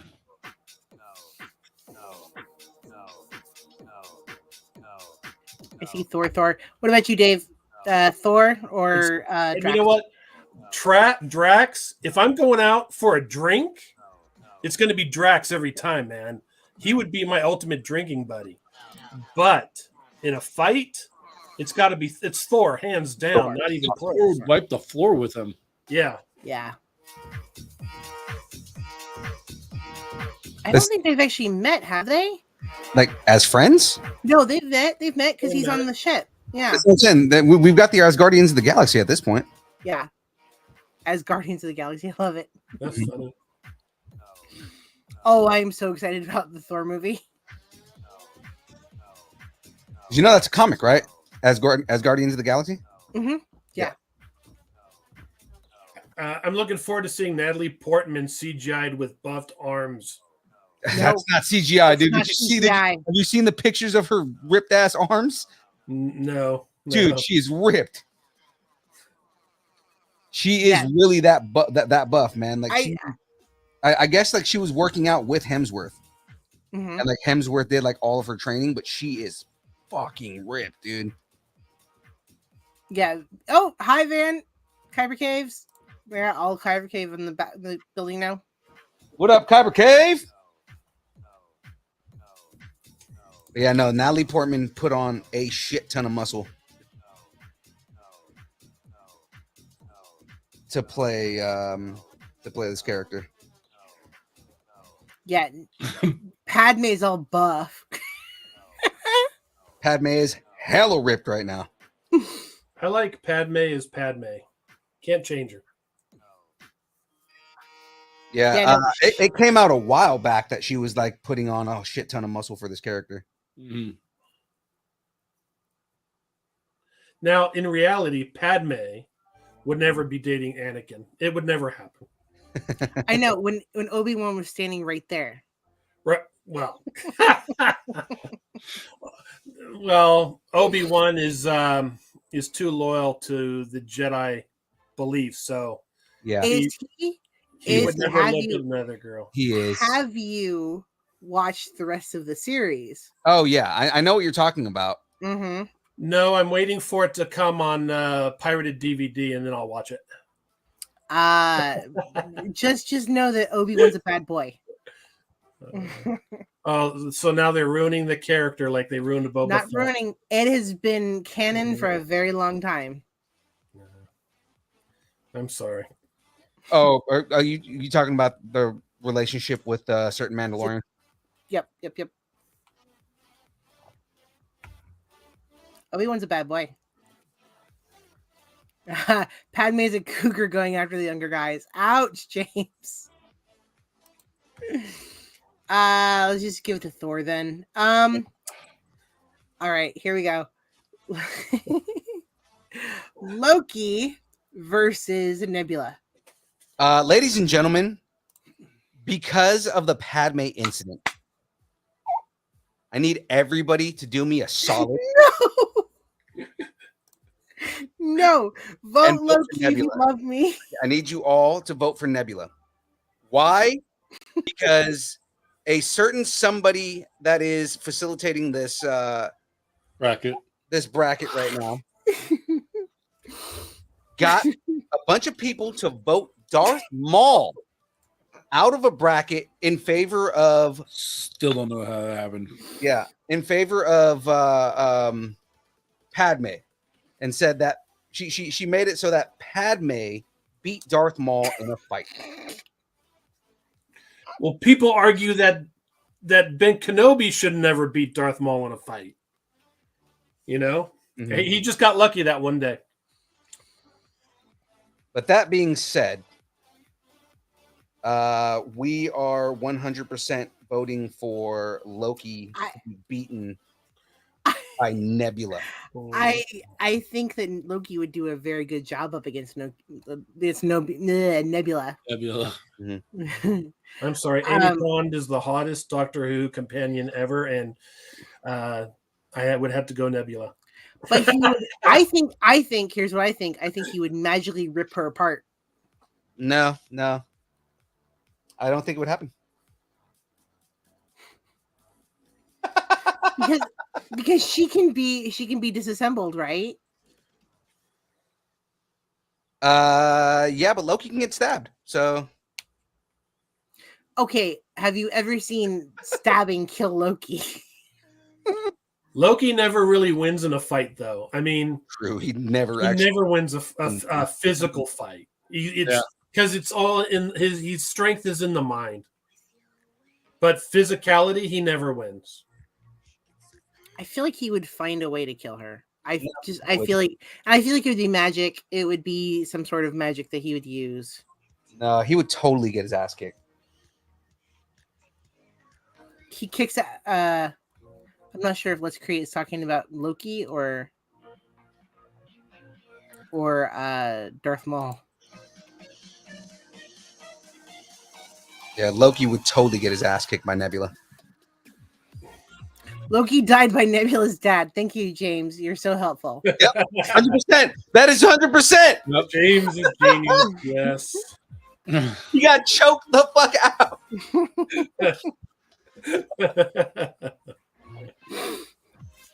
He got hit by the old man. I've been waiting for Nebula Run to from it. die. I've been waiting for Nebula to die. Come for it. Run from it. She's a sad character. You know, Yeah. you always root for her because you feel sorry for her. Mm-hmm. Doesn't she die in the comics? I thought she did. Everyone dies in the comics, then they come back. I mean, yeah. So we're gonna end this with Loki getting the shit kicked out of him by No. Yes. No. Yes. Nebula. Nebula. Boy, she sure got a fan base pretty quickly. Oh boy. Did Loki die in the MCU? Yeah. Thanos choked Well, beginning of Infinity War. The Oh, and version, she gets the version of Corona. Loki that we have right now is another version of Loki. It's not the same Loki that we had through the entire MCU. no, it's not because he just said then we got a different version. Loki you love died. I actually love the one that we have right now because he Got it. survived. Yeah, he survived. What? It's because you got his ass kicked by Thanos. No. The one that we have right now, the one that's in the show, survived and like has art, right, as a character, far beyond any other Loki. Because we got which makes like Taika Waititi's movie never happen, technically. And made him like he didn't go against his own family. In fact, he was horrified by the idea that he may have betrayed his own family and betrayed everybody he loves. We're gonna make all these arguments to keep him alive. Loki's like a mischievous Luke Skywalker. He's badass until he gets hit, and then he cries like a baby. The current Loki, He cries like a bitch. You're just mad about Padme. Yes, we're still bitter about that. Yeah. Yes, Yeah, very. I'm going to ruin your life right now. Is what's happening. No, I think the current Loki, not the other version Loki that was Still choked trying to out make by an argument for a character that's not going to win this fight. Yeah, fine. Voting.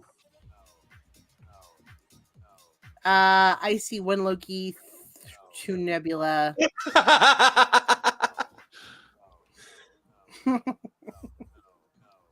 I told you you would rue the day that you ruined Darth Maul. The spirit of Maul continues. Two Loki, two Nebula in the chat. Thank you. Let's create. Loki can teleport into another dimension, so Loki can't teleport into dimensions on his own. That's not a native power of his.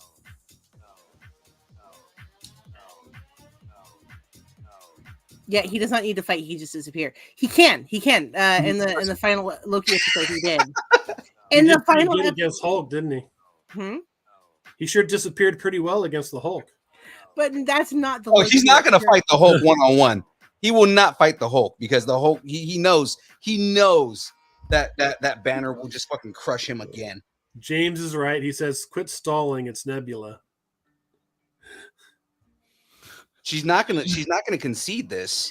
I'm waiting. You're gonna wait a long time because it's tied in the chat. You know, it's not in the chat, but we have three votes right now that are also voting for Nebula. So, all right, fine. Greg, do the freaking tally. Yes, it's Nebula. You know what? She behaved exactly like Loki would in a fight, right? Yeah. Oh, this is the best. All right. Next, we have Scarlet Witch versus Wong. Scarlet Witch. Wong, although he is currently the. We've seen this fight. Yeah. This matchup is so Wong.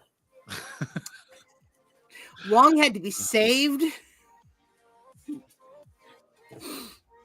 Like, yes, Wong is the current Sorcerer Supreme.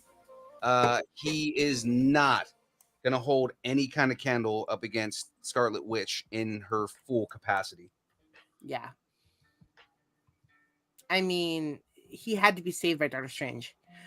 The fact that he's even the Sorcerer Supreme feels so wrong. I've got nothing against him. You mean it's so Wong? It is so Wong. It's so Wong. It's very Wong. Like I said, I have nothing against him being Sorcerer Supreme. I'm actually okay with that. It's more so I mean, we talked about it before. It's how OP she really is. Mhm. Mhm. You know, she is a super OP character. Do we have a consensus to Scarlet Witch here? Yeah. Yeah. All right. I'm not even gonna try. Yeah.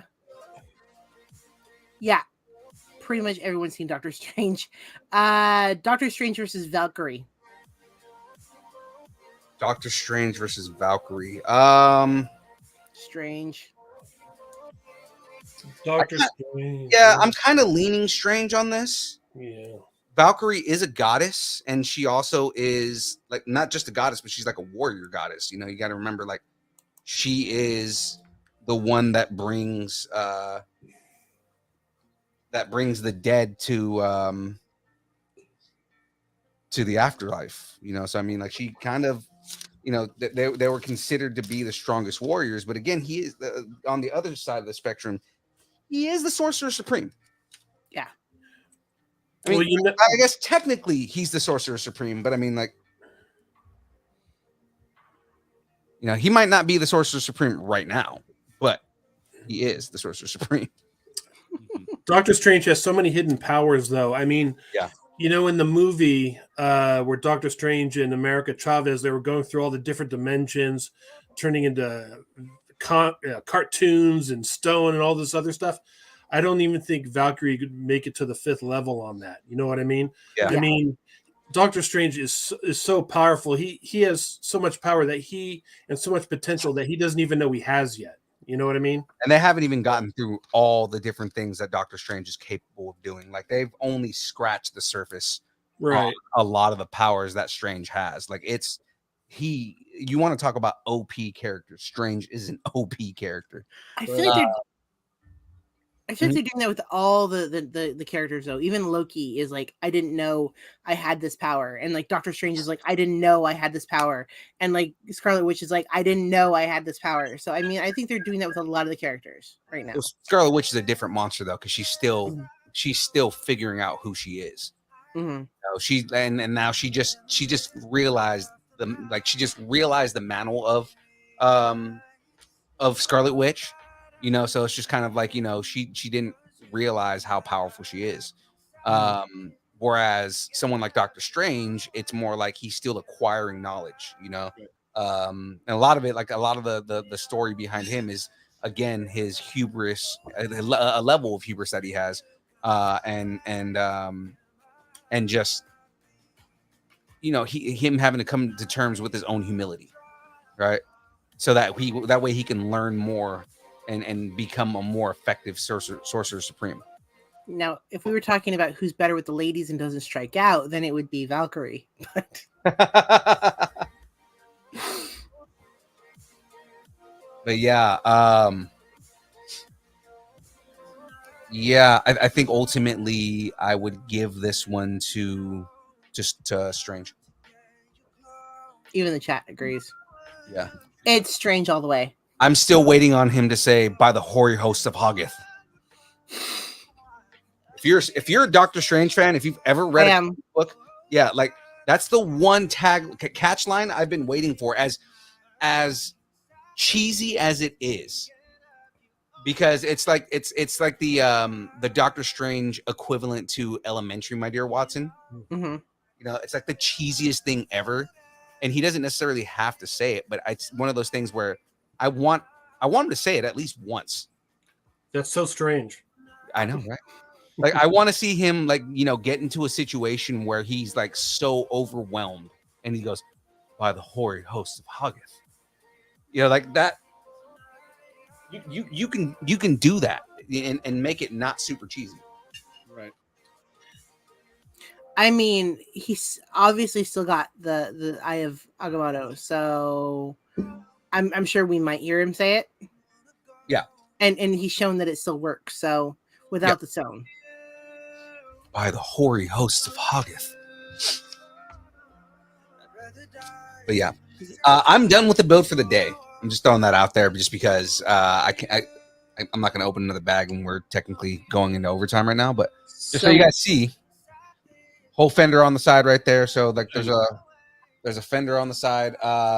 the front bumper, and then the hood comes up right here. There's little flames on the hood right here. I'm sure something else is going to go in here, but I mean the engine's in the rear anyways, right? So I mean, I don't know. Yeah, you probably haven't seen this yet, and you might not be able to see it here, but if you spin this right here, it actually has working pistons. V8 engine on the back right here. No. It's dope. And then the lights on it too. So if I hit this right here, it's got a red light that goes under the engine, and then this one right here has got a orange light that, or yeah, like a yellow light that goes under the hood right here. Does that come with the kit? Yeah. The engine's in the rear. Yeah, so this one's a Yeah. rear engine, and it's Looks like rear my wheel drive. ex-girlfriend. So, did you want me to just finish up the Yeah. side and then okay? Yeah, we'll finish up this side. So we've got Thor Nebula. Of Thor versus Nebula right now. Mm-hmm. Thor. Oh my god. Wrong answer. No, Yeah, no. no, I mean- The whole point is that we ruined her Loki.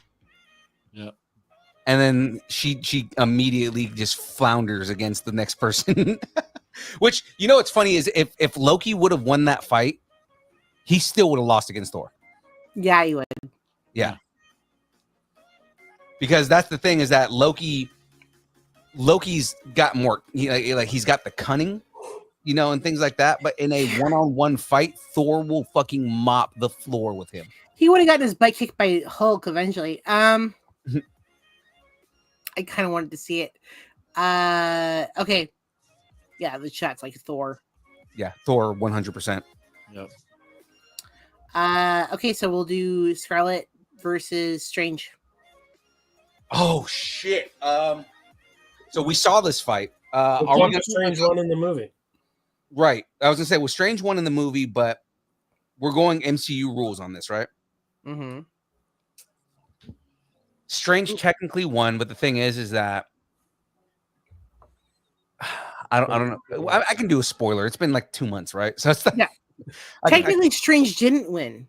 Like America won. Yeah, but the thing is again, the way that I look, USA. I'm sorry. yeah, the Eastern European didn't die.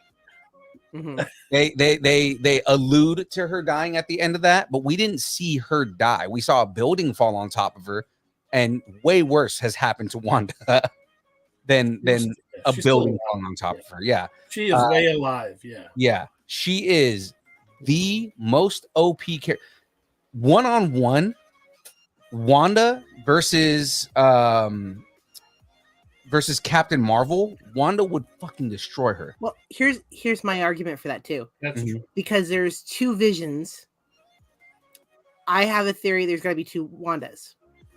I mean, that's a thing that can happen too. And I mean, you can always just the easy way out is just getting a Wanda from another universe and having that character continue Wanda's work. But the thing is that Wanda is a chaotic neutral character.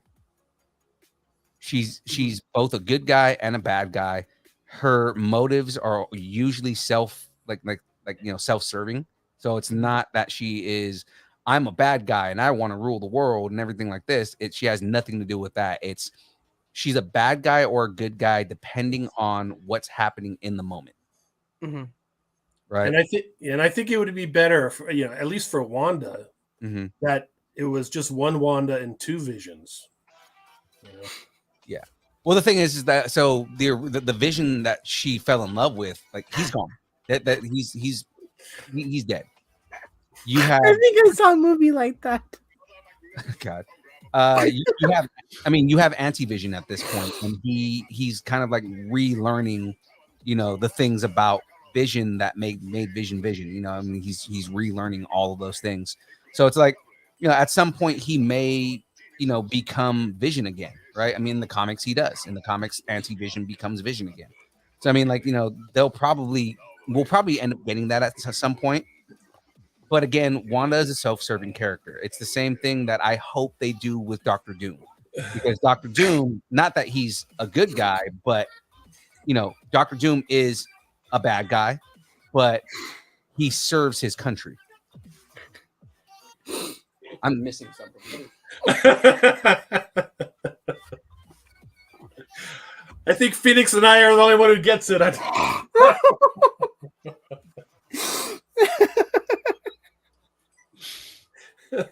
James's comments. Wow.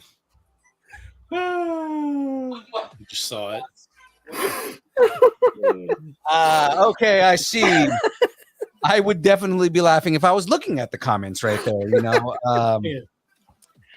Very, very good reference. You know what? Episode 7, it was 2 guys, 1 room. 2 guys, 1 room. It was the episode when it was just me and Watson. We were like, "What?" I was like, "What should we name this episode?" He goes, 2 guys, 1 room. It's like, that's it. I'm doing that. So, did we go with Strange on this? Yeah, I think Doctor Strange. Oh, Tyler Yancey said Scarlet Witch. Uh-oh.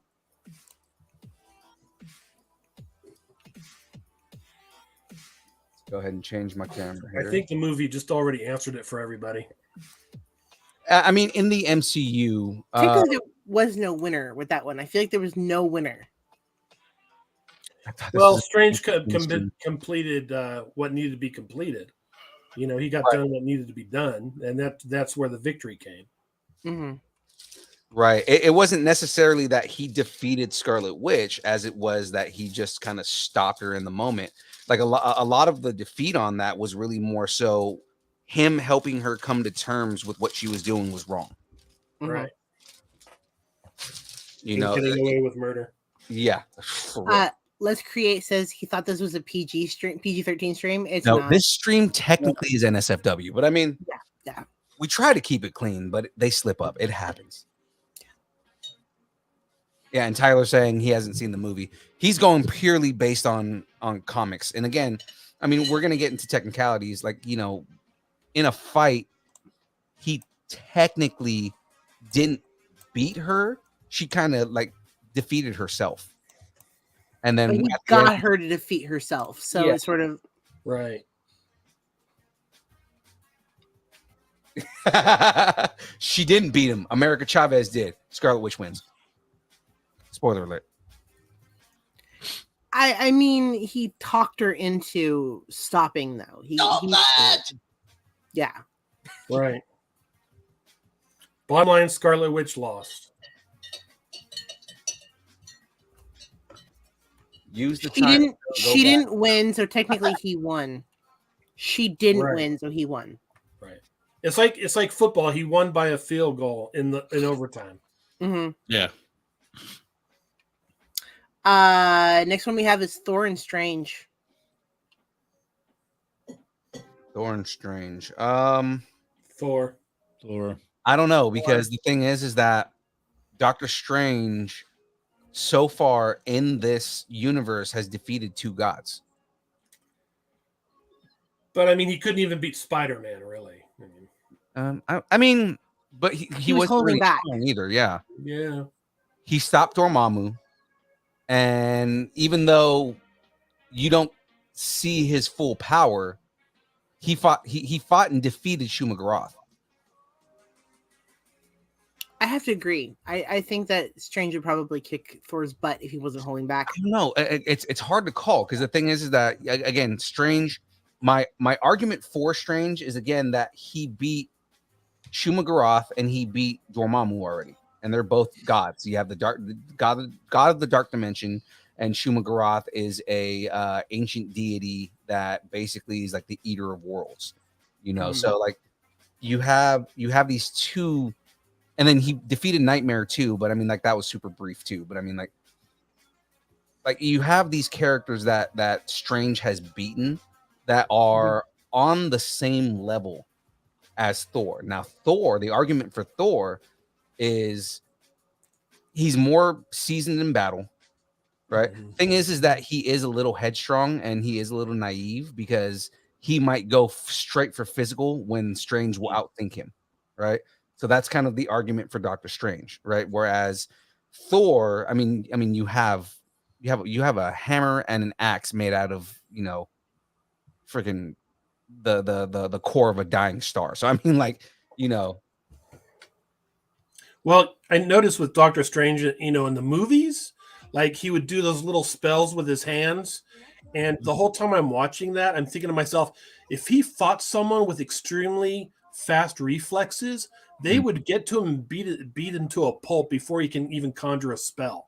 You know what I mean? So I think Thor, with his fast reflexes and strength, probably with one punch would knock out his teeth and knock him out. well, yeah, I mean, Strange is still human. That's the thing, is that, like he's a human that has control over magic.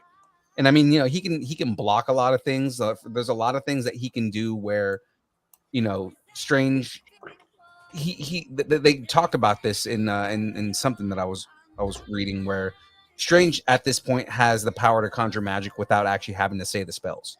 So he's at that point now where he can just conjure the magic, right? And he's fast enough where he can get these things out quickly, to a point where, like, he can protect himself. I mean, you see it in the fight against Scarlet Witch. But that being said, again, like to your point, you have someone who has ultra fast reflexes, that has super strength, that has Mess with time speeds. Like someone that can move at ungodly speeds. Like all he has to do is throw Mjolnir, and he's just like across the space already. He's defeated space dragons. He's defeated other gods. I mean, like there's hang on, we've seen Thor like confuse the crap out of we've seen Strange confuse the crap out of Thor, right? Yeah. During was it Dark Worlds? Mm-hmm. And that's what I'm saying is, like, one of the advantages that Strange has is his intellect and just how smart he is. He can outsmart Thor. Thor's not the smartest guy. No. Thor might have tactical advantage because he knows war.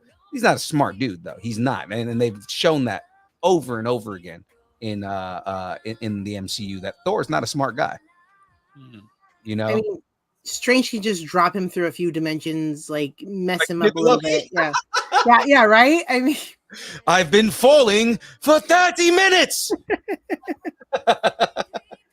I mean, when he saw him in the when he brought him to him, he just like would bring him to a different room and then like change, messing with the pages, and like Thor would get dropping his beer and like shaking. I think he would like completely run circles around Thor. Thor would try, but I think he would run circles around Thor. Yeah, like same thing with Loki. Like Loki was like, enough of this, pulled out a knife and started going at him, and he just, all right, and threw him into another dimension, like without even like like thinking about it, So he's like, all right, that's enough, and he just like throws him into the dimension. So it's like Strange is smart enough, fast enough, and witty enough to stop someone like Thor. Strange would just get Thor drunk. Yeah, do like a spell to get Thor drunk. Well, Darren, I mean, and you asked this question earlier, like, what are the powers that Superman has? What are the weaknesses that Superman has? Kryptonite being one, magic being another, and then a red sun that everybody forgets. If he is in the presence of a red sun, he loses his power. If he is in the presence of a blue sun, he actually gets supercharged. But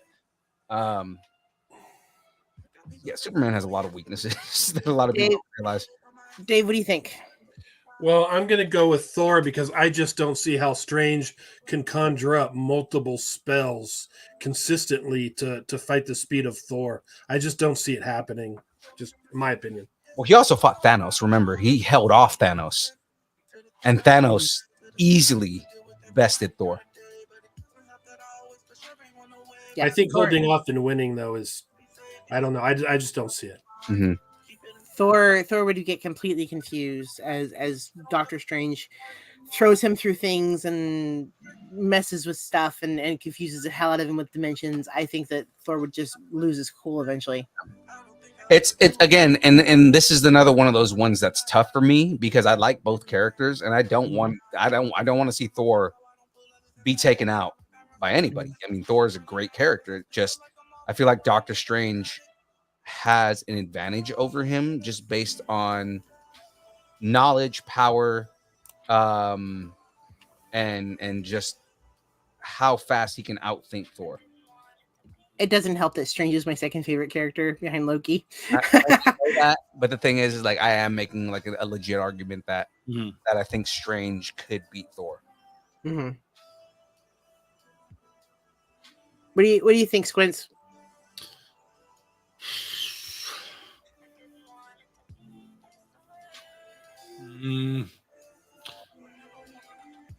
Leaning Thor.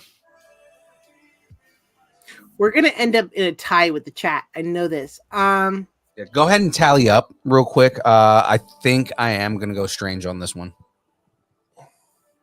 All right, you know what? I think I'm going to change my vote because I do remember Doctor Strange beating Thor in New Avengers issue 34, and he did lose to Scarlet Witch also. So I guess I'll change my vote. Damn, you Scarlet Witch is a monster. Yeah, right. But I mean, she is an Omega level character. She's one of those Omega level threats. Like she's on the same level as someone like what's his name? Red Onslaught. So chat is going Strange. But go ahead and tally it, Squints. Okay. Let's see, so.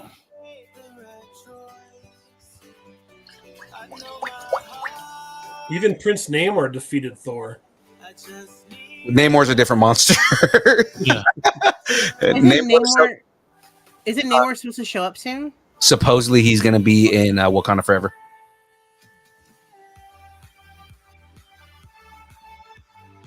Which makes sense because Namor shows up in War of the Two Kingdoms.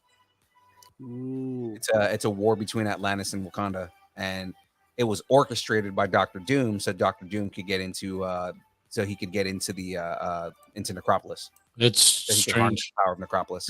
It's Strange. Yeah. All right. So our last one is Hulk versus Strange.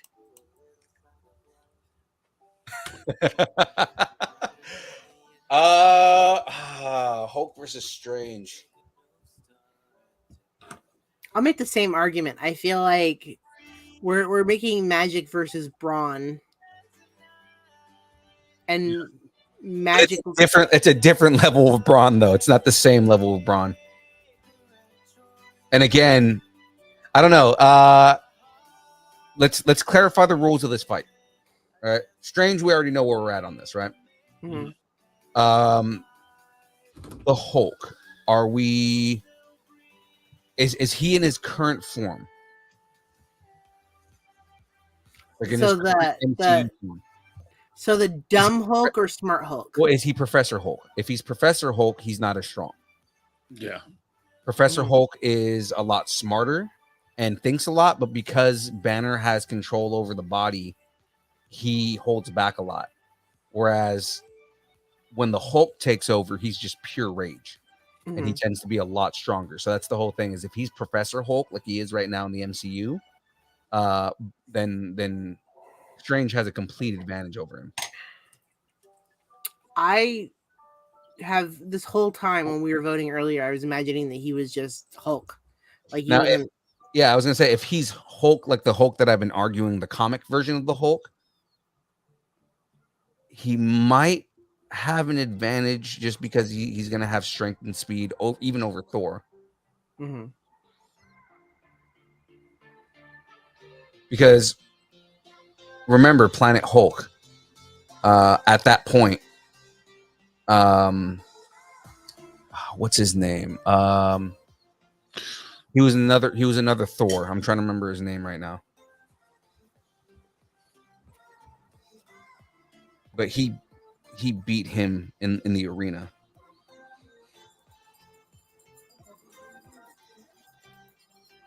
Beta Ray Bill is who I'm thinking of right now. Oh yeah. Because Beta Ray Bill is another version of Hulk of Thor, and in Planet Hulk, Beta Ray Bill gets the living shit kicked out of him by the Hulk. But he's Not Strange. No, and that's what I'm saying. Like by comparison, if we're comparing the Hulk with Thor, Mm-hmm. um,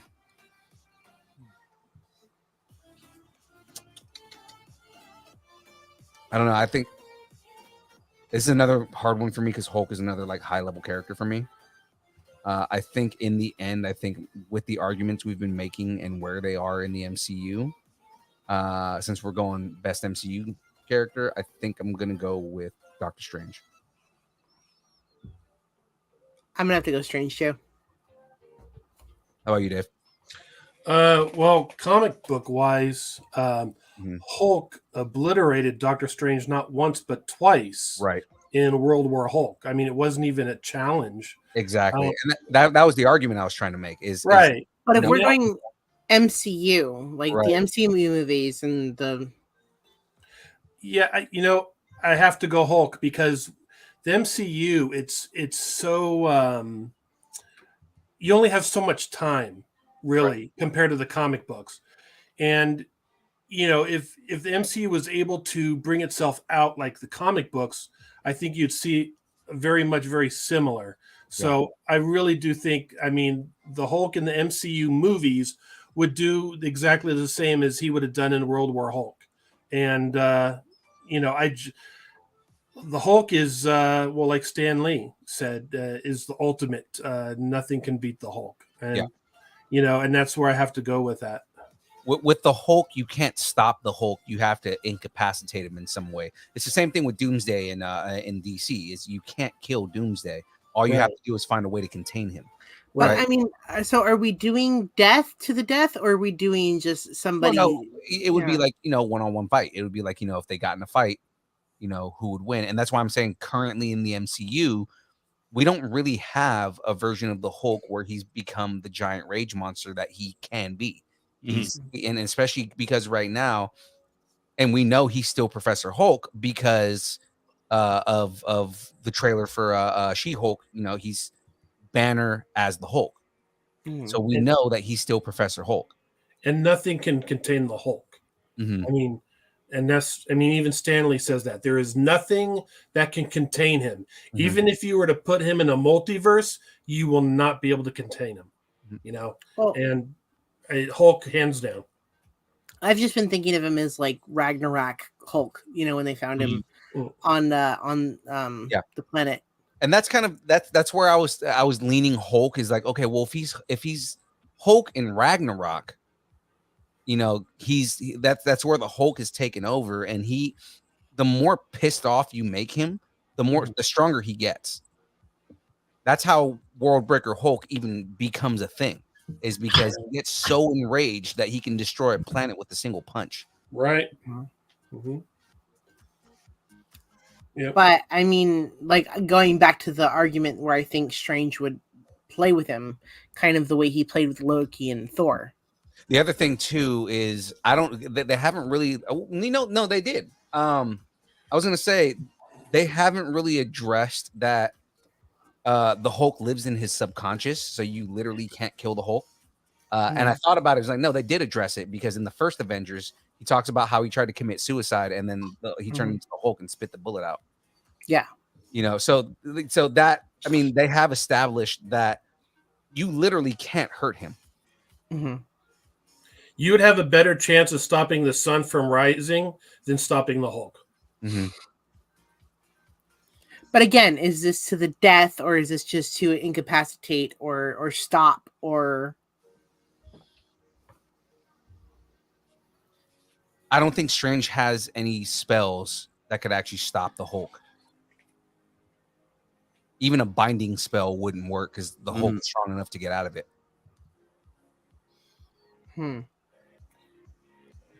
Which, like, they've shown multiple times. It's like in the comics, but in other things, like when they try to bind him, he just breaks it because he just gets pissed off. He's just like, "Oh, you binded me. Now I'm even more angry," and he just breaks out of it. I don't know. I feel like there would just be a lot of magic and I don't. I the way that I thought of Thor, he's dumb. Like there's a lot of rage, but he's dumb. To an extent, he is. He's got a childlike mind. But the thing is again, when you are nothing but pure rage, when you are the embodiment of anger and rage, how do you stop that? You know, because every time you try to stop him, all it's going to do is piss him off more. And every time you piss him off more, he becomes stronger. So, like I said, it's a tough one. It's not an easy answer to get to, because you do have someone who is the Sorcerer Supreme, and his entire reason for being is to stop stuff like that. You know, but the thing is like at the same time, nobody in the history of the Sorcerer Supreme has ever dealt with something like the Hulk. And Phoenix had said earlier that Doctor Strange was holding back on Spider-Man. Well, you know, what if he holds back on the Hulk, because the Hulk is a good guy too, like he did with Spider-Man? Well, guess what? The Hulk isn't holding back anything on anybody, no matter if they're friend or foe. Right. I don't think Strange would hold back on him though. I really don't. Like they've they're not friends. Like he's gone to Strange before, but I agree, but for different reasons, right? Like Strange and Banner are friends. They 100% are friends. The thing is that when he turns into the Hulk, if the Hulk is fighting Strange, he's not going to hold back, because he knows what the Hulk is capable of. And he also knows he's not going to kill Banner, right? The whole thing is he has to stop Banner is his goal, right? So it's whatever he can do to stop Banner. You know, whatever way I have to get Banner to come out or anything like that. Like, you know, I guess the only advantage that Strange would have is if he can find a way to get into the Hulk's mind and find Banner and get Banner to come out, then that might be his advantage. But the thing is, that's going to be difficult in the middle of a fight. Maybe Doctor Strange can conjure a love potion and make the Hulk fall in love with them.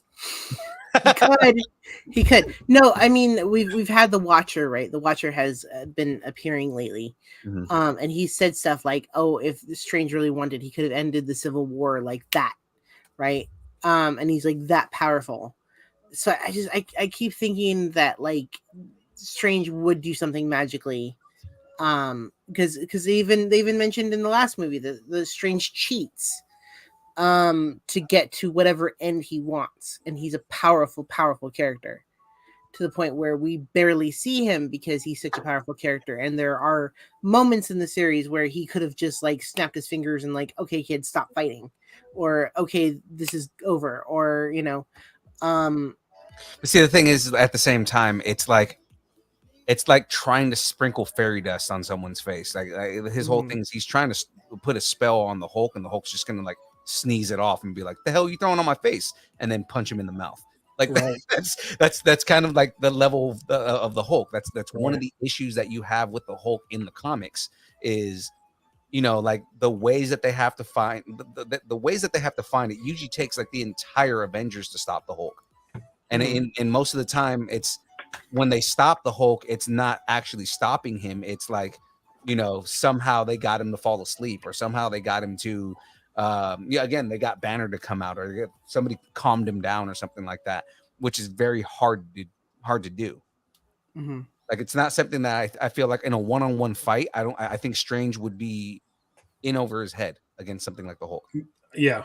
I mean, the Hulk, okay, you say put Hulk equals war. How do you stop eternal war within a living being? You can't.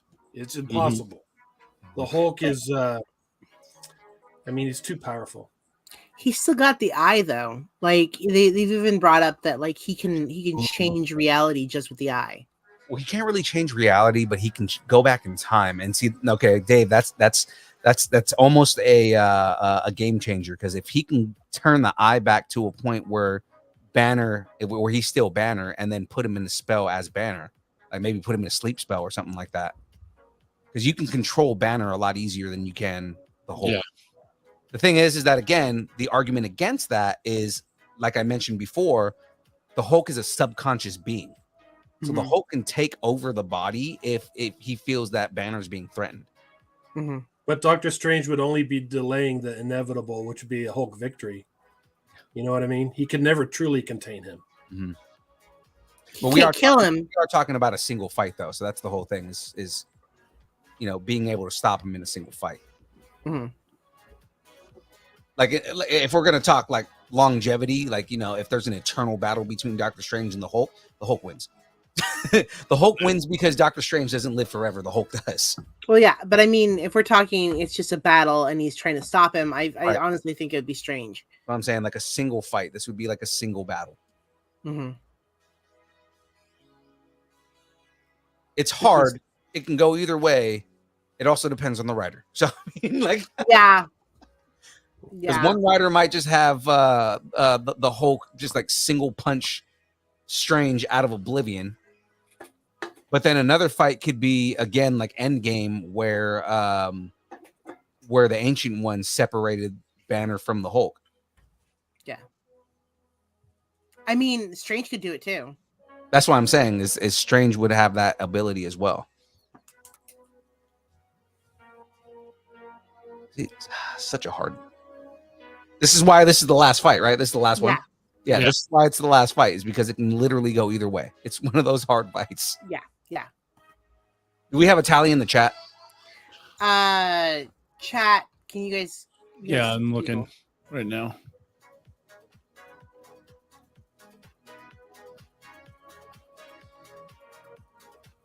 This is a pretty good debate.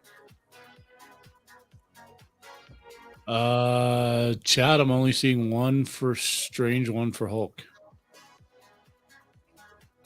So a Darren GB for Hulk, James for Strange. Yeah. Mm-hmm. Darren, you can't vote again. Cam Smith said Strange. Tyler said the Hulk, so that's 2-2.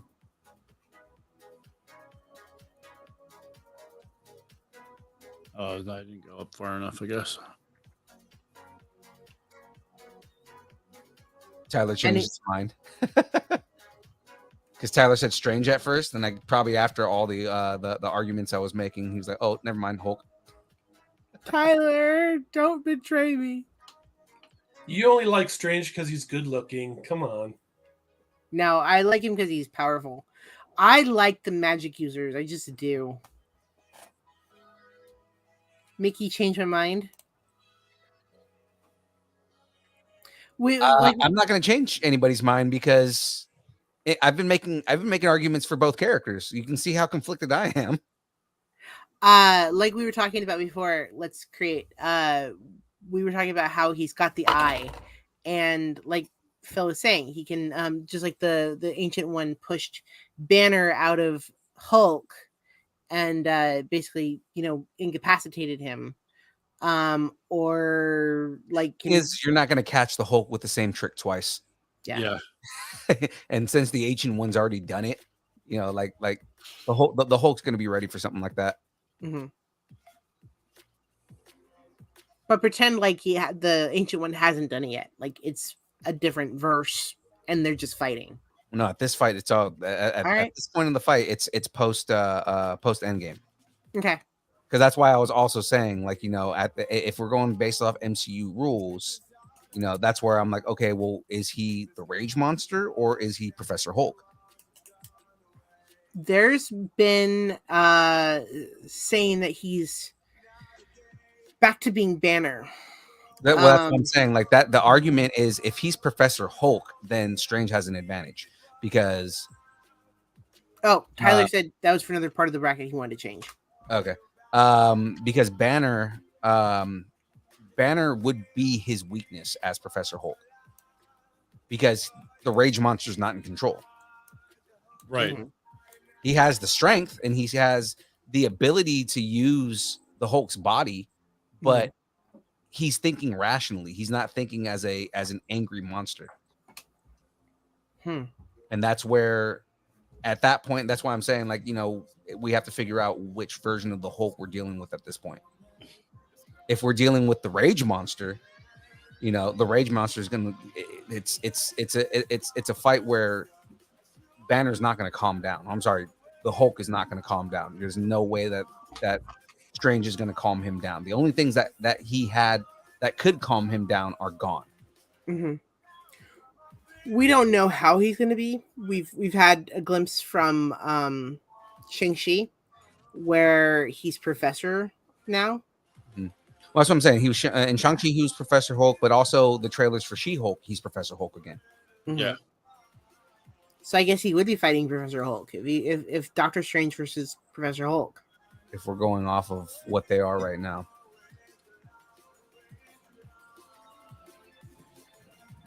Yeah, I know, right? This is the hardest battle.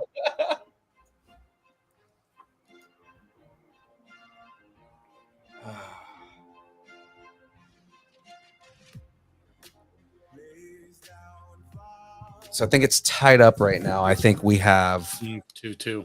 2-2. 2 Hulk, 2 Strange. Yeah. Phoenix is Strange. Dave is Hulk.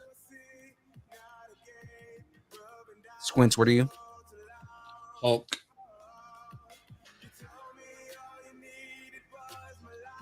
Yeah, you know what? I think Hulk's going to win this one. I think ultimately I'm going to go Hulk on this. All right.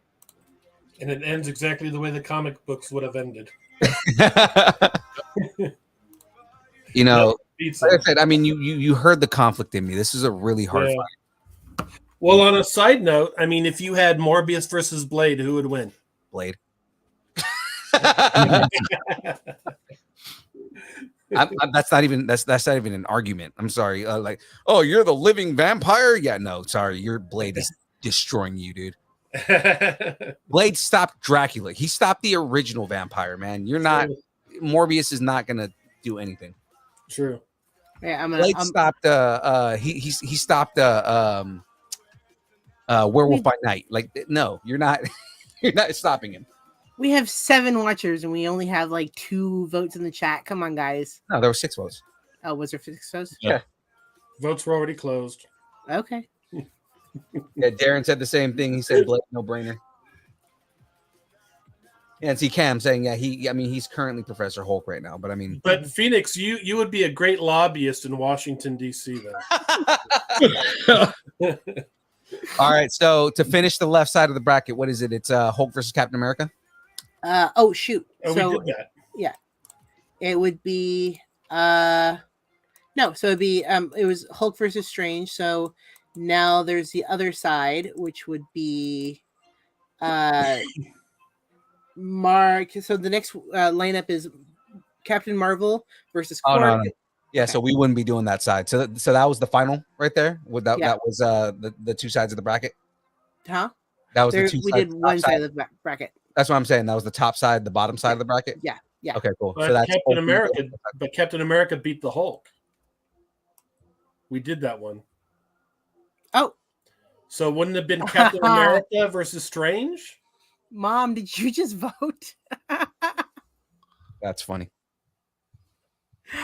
Did I just tie it up or? You just No, text we your got- mom we to got- chime in to tie it up. I think. Hulk still would have won by 1. All right. Yeah.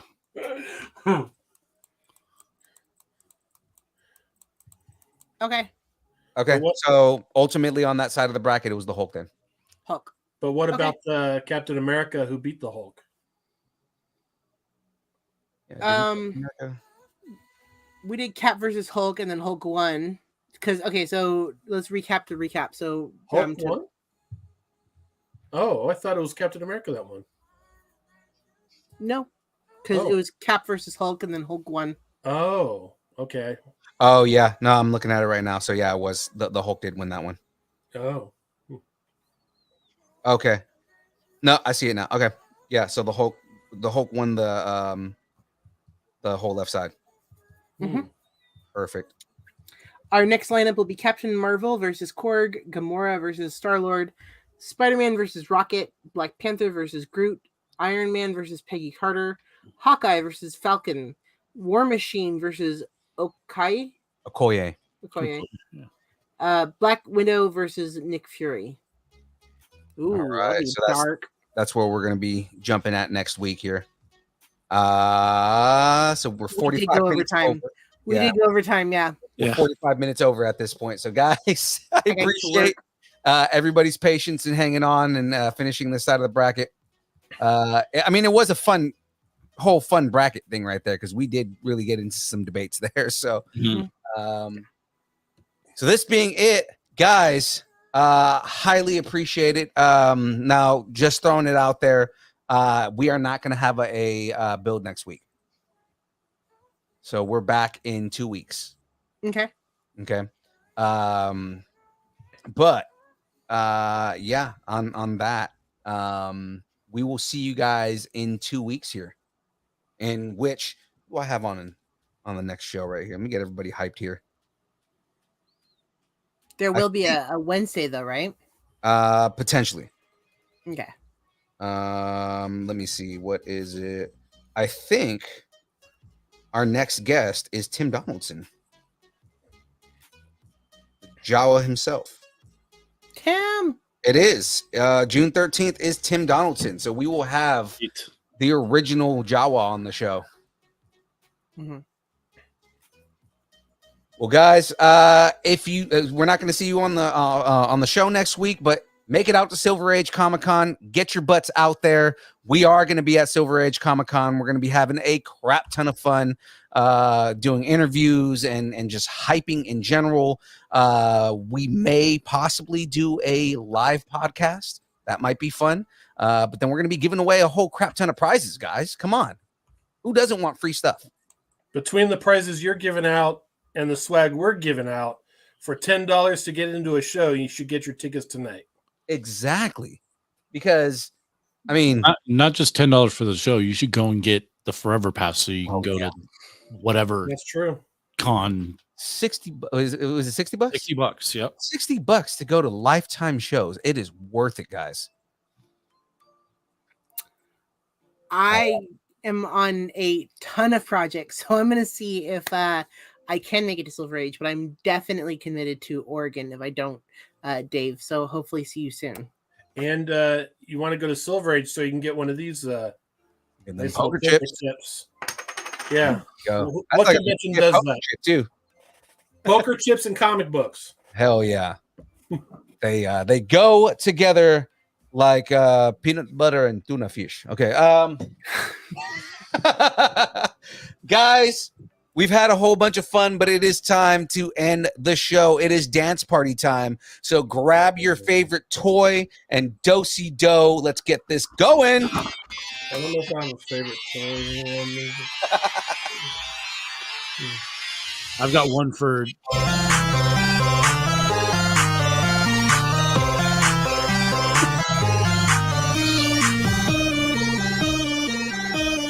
Oh, Pockables. Cam just saved me. Ladies and gentlemen, I'm an idiot. Let's go back here. Hold on. I forgot the most important thing. This is the first time that I've stopped a dance party because I'm an idiot. Okay. Dave. Yes. Give me your pluggables, man. You are an idiot. No, I'm joking.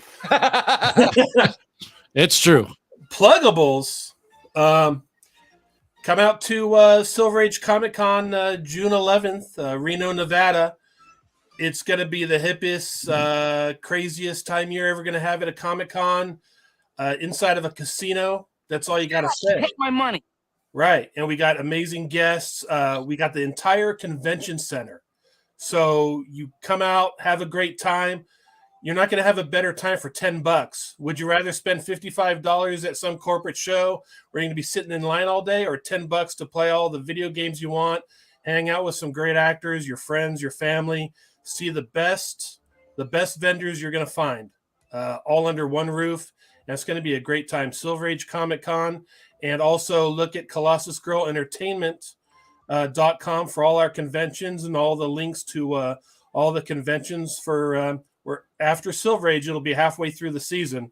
So, come on out and have a great time. You won't regret it. Hell yeah. Any social media?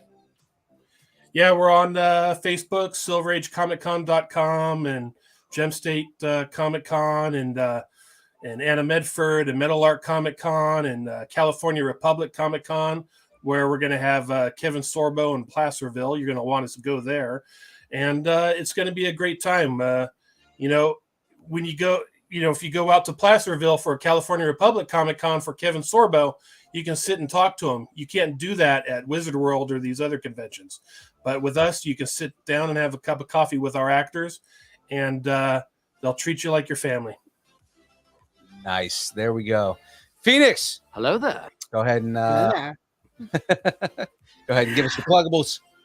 Follow me on Facebook or Instagram. Instagram, I think, is PhoenixFire06, and Facebook is just actually my real name right now. Ouch. Thank you, Facebook. Walked out. Yeah, no, they checked my ID and they did my real name. So I'm gonna change that in 60 days. So I guess Veronica Dempsey right now. It's gonna turn back to Phoenix pretty soon. So yeah, follow me on Facebook or Instagram. Mysterium Tremendum is my podcast with Matt or Witching Man. And I'm gonna be doing a ton. Sorry about that. That's my lifesaver says that.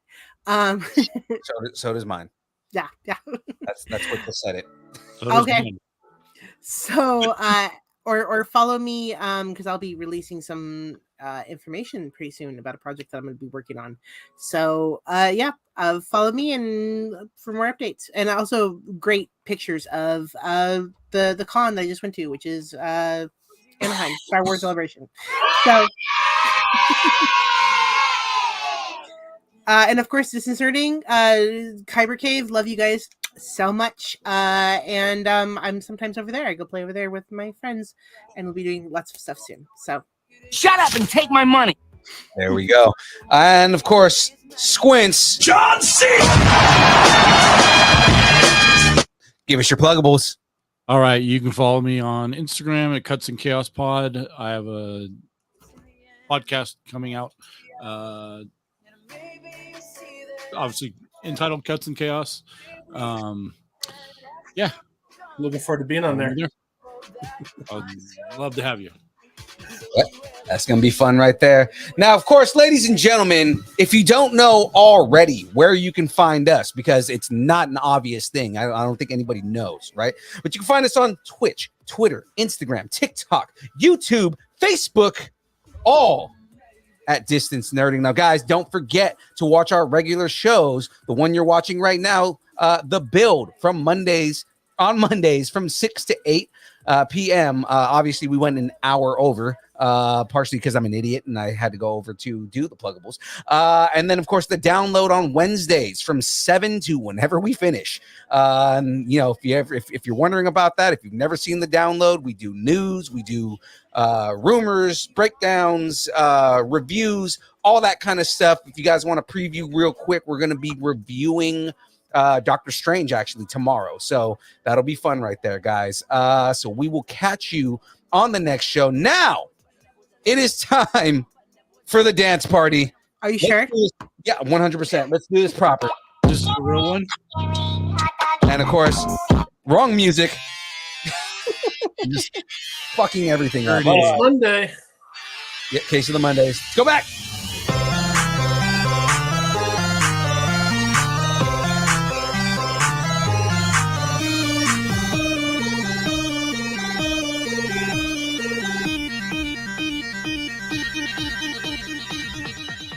Distance Nerding.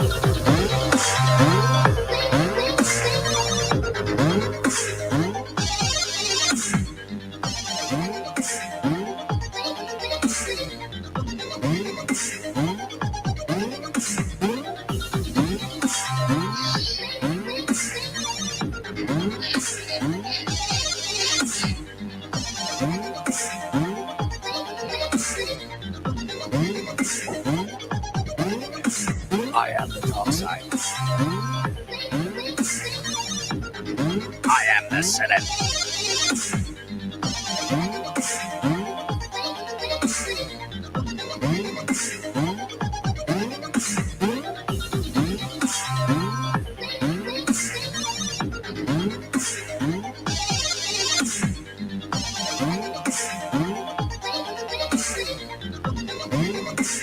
See you guys on Wednesday.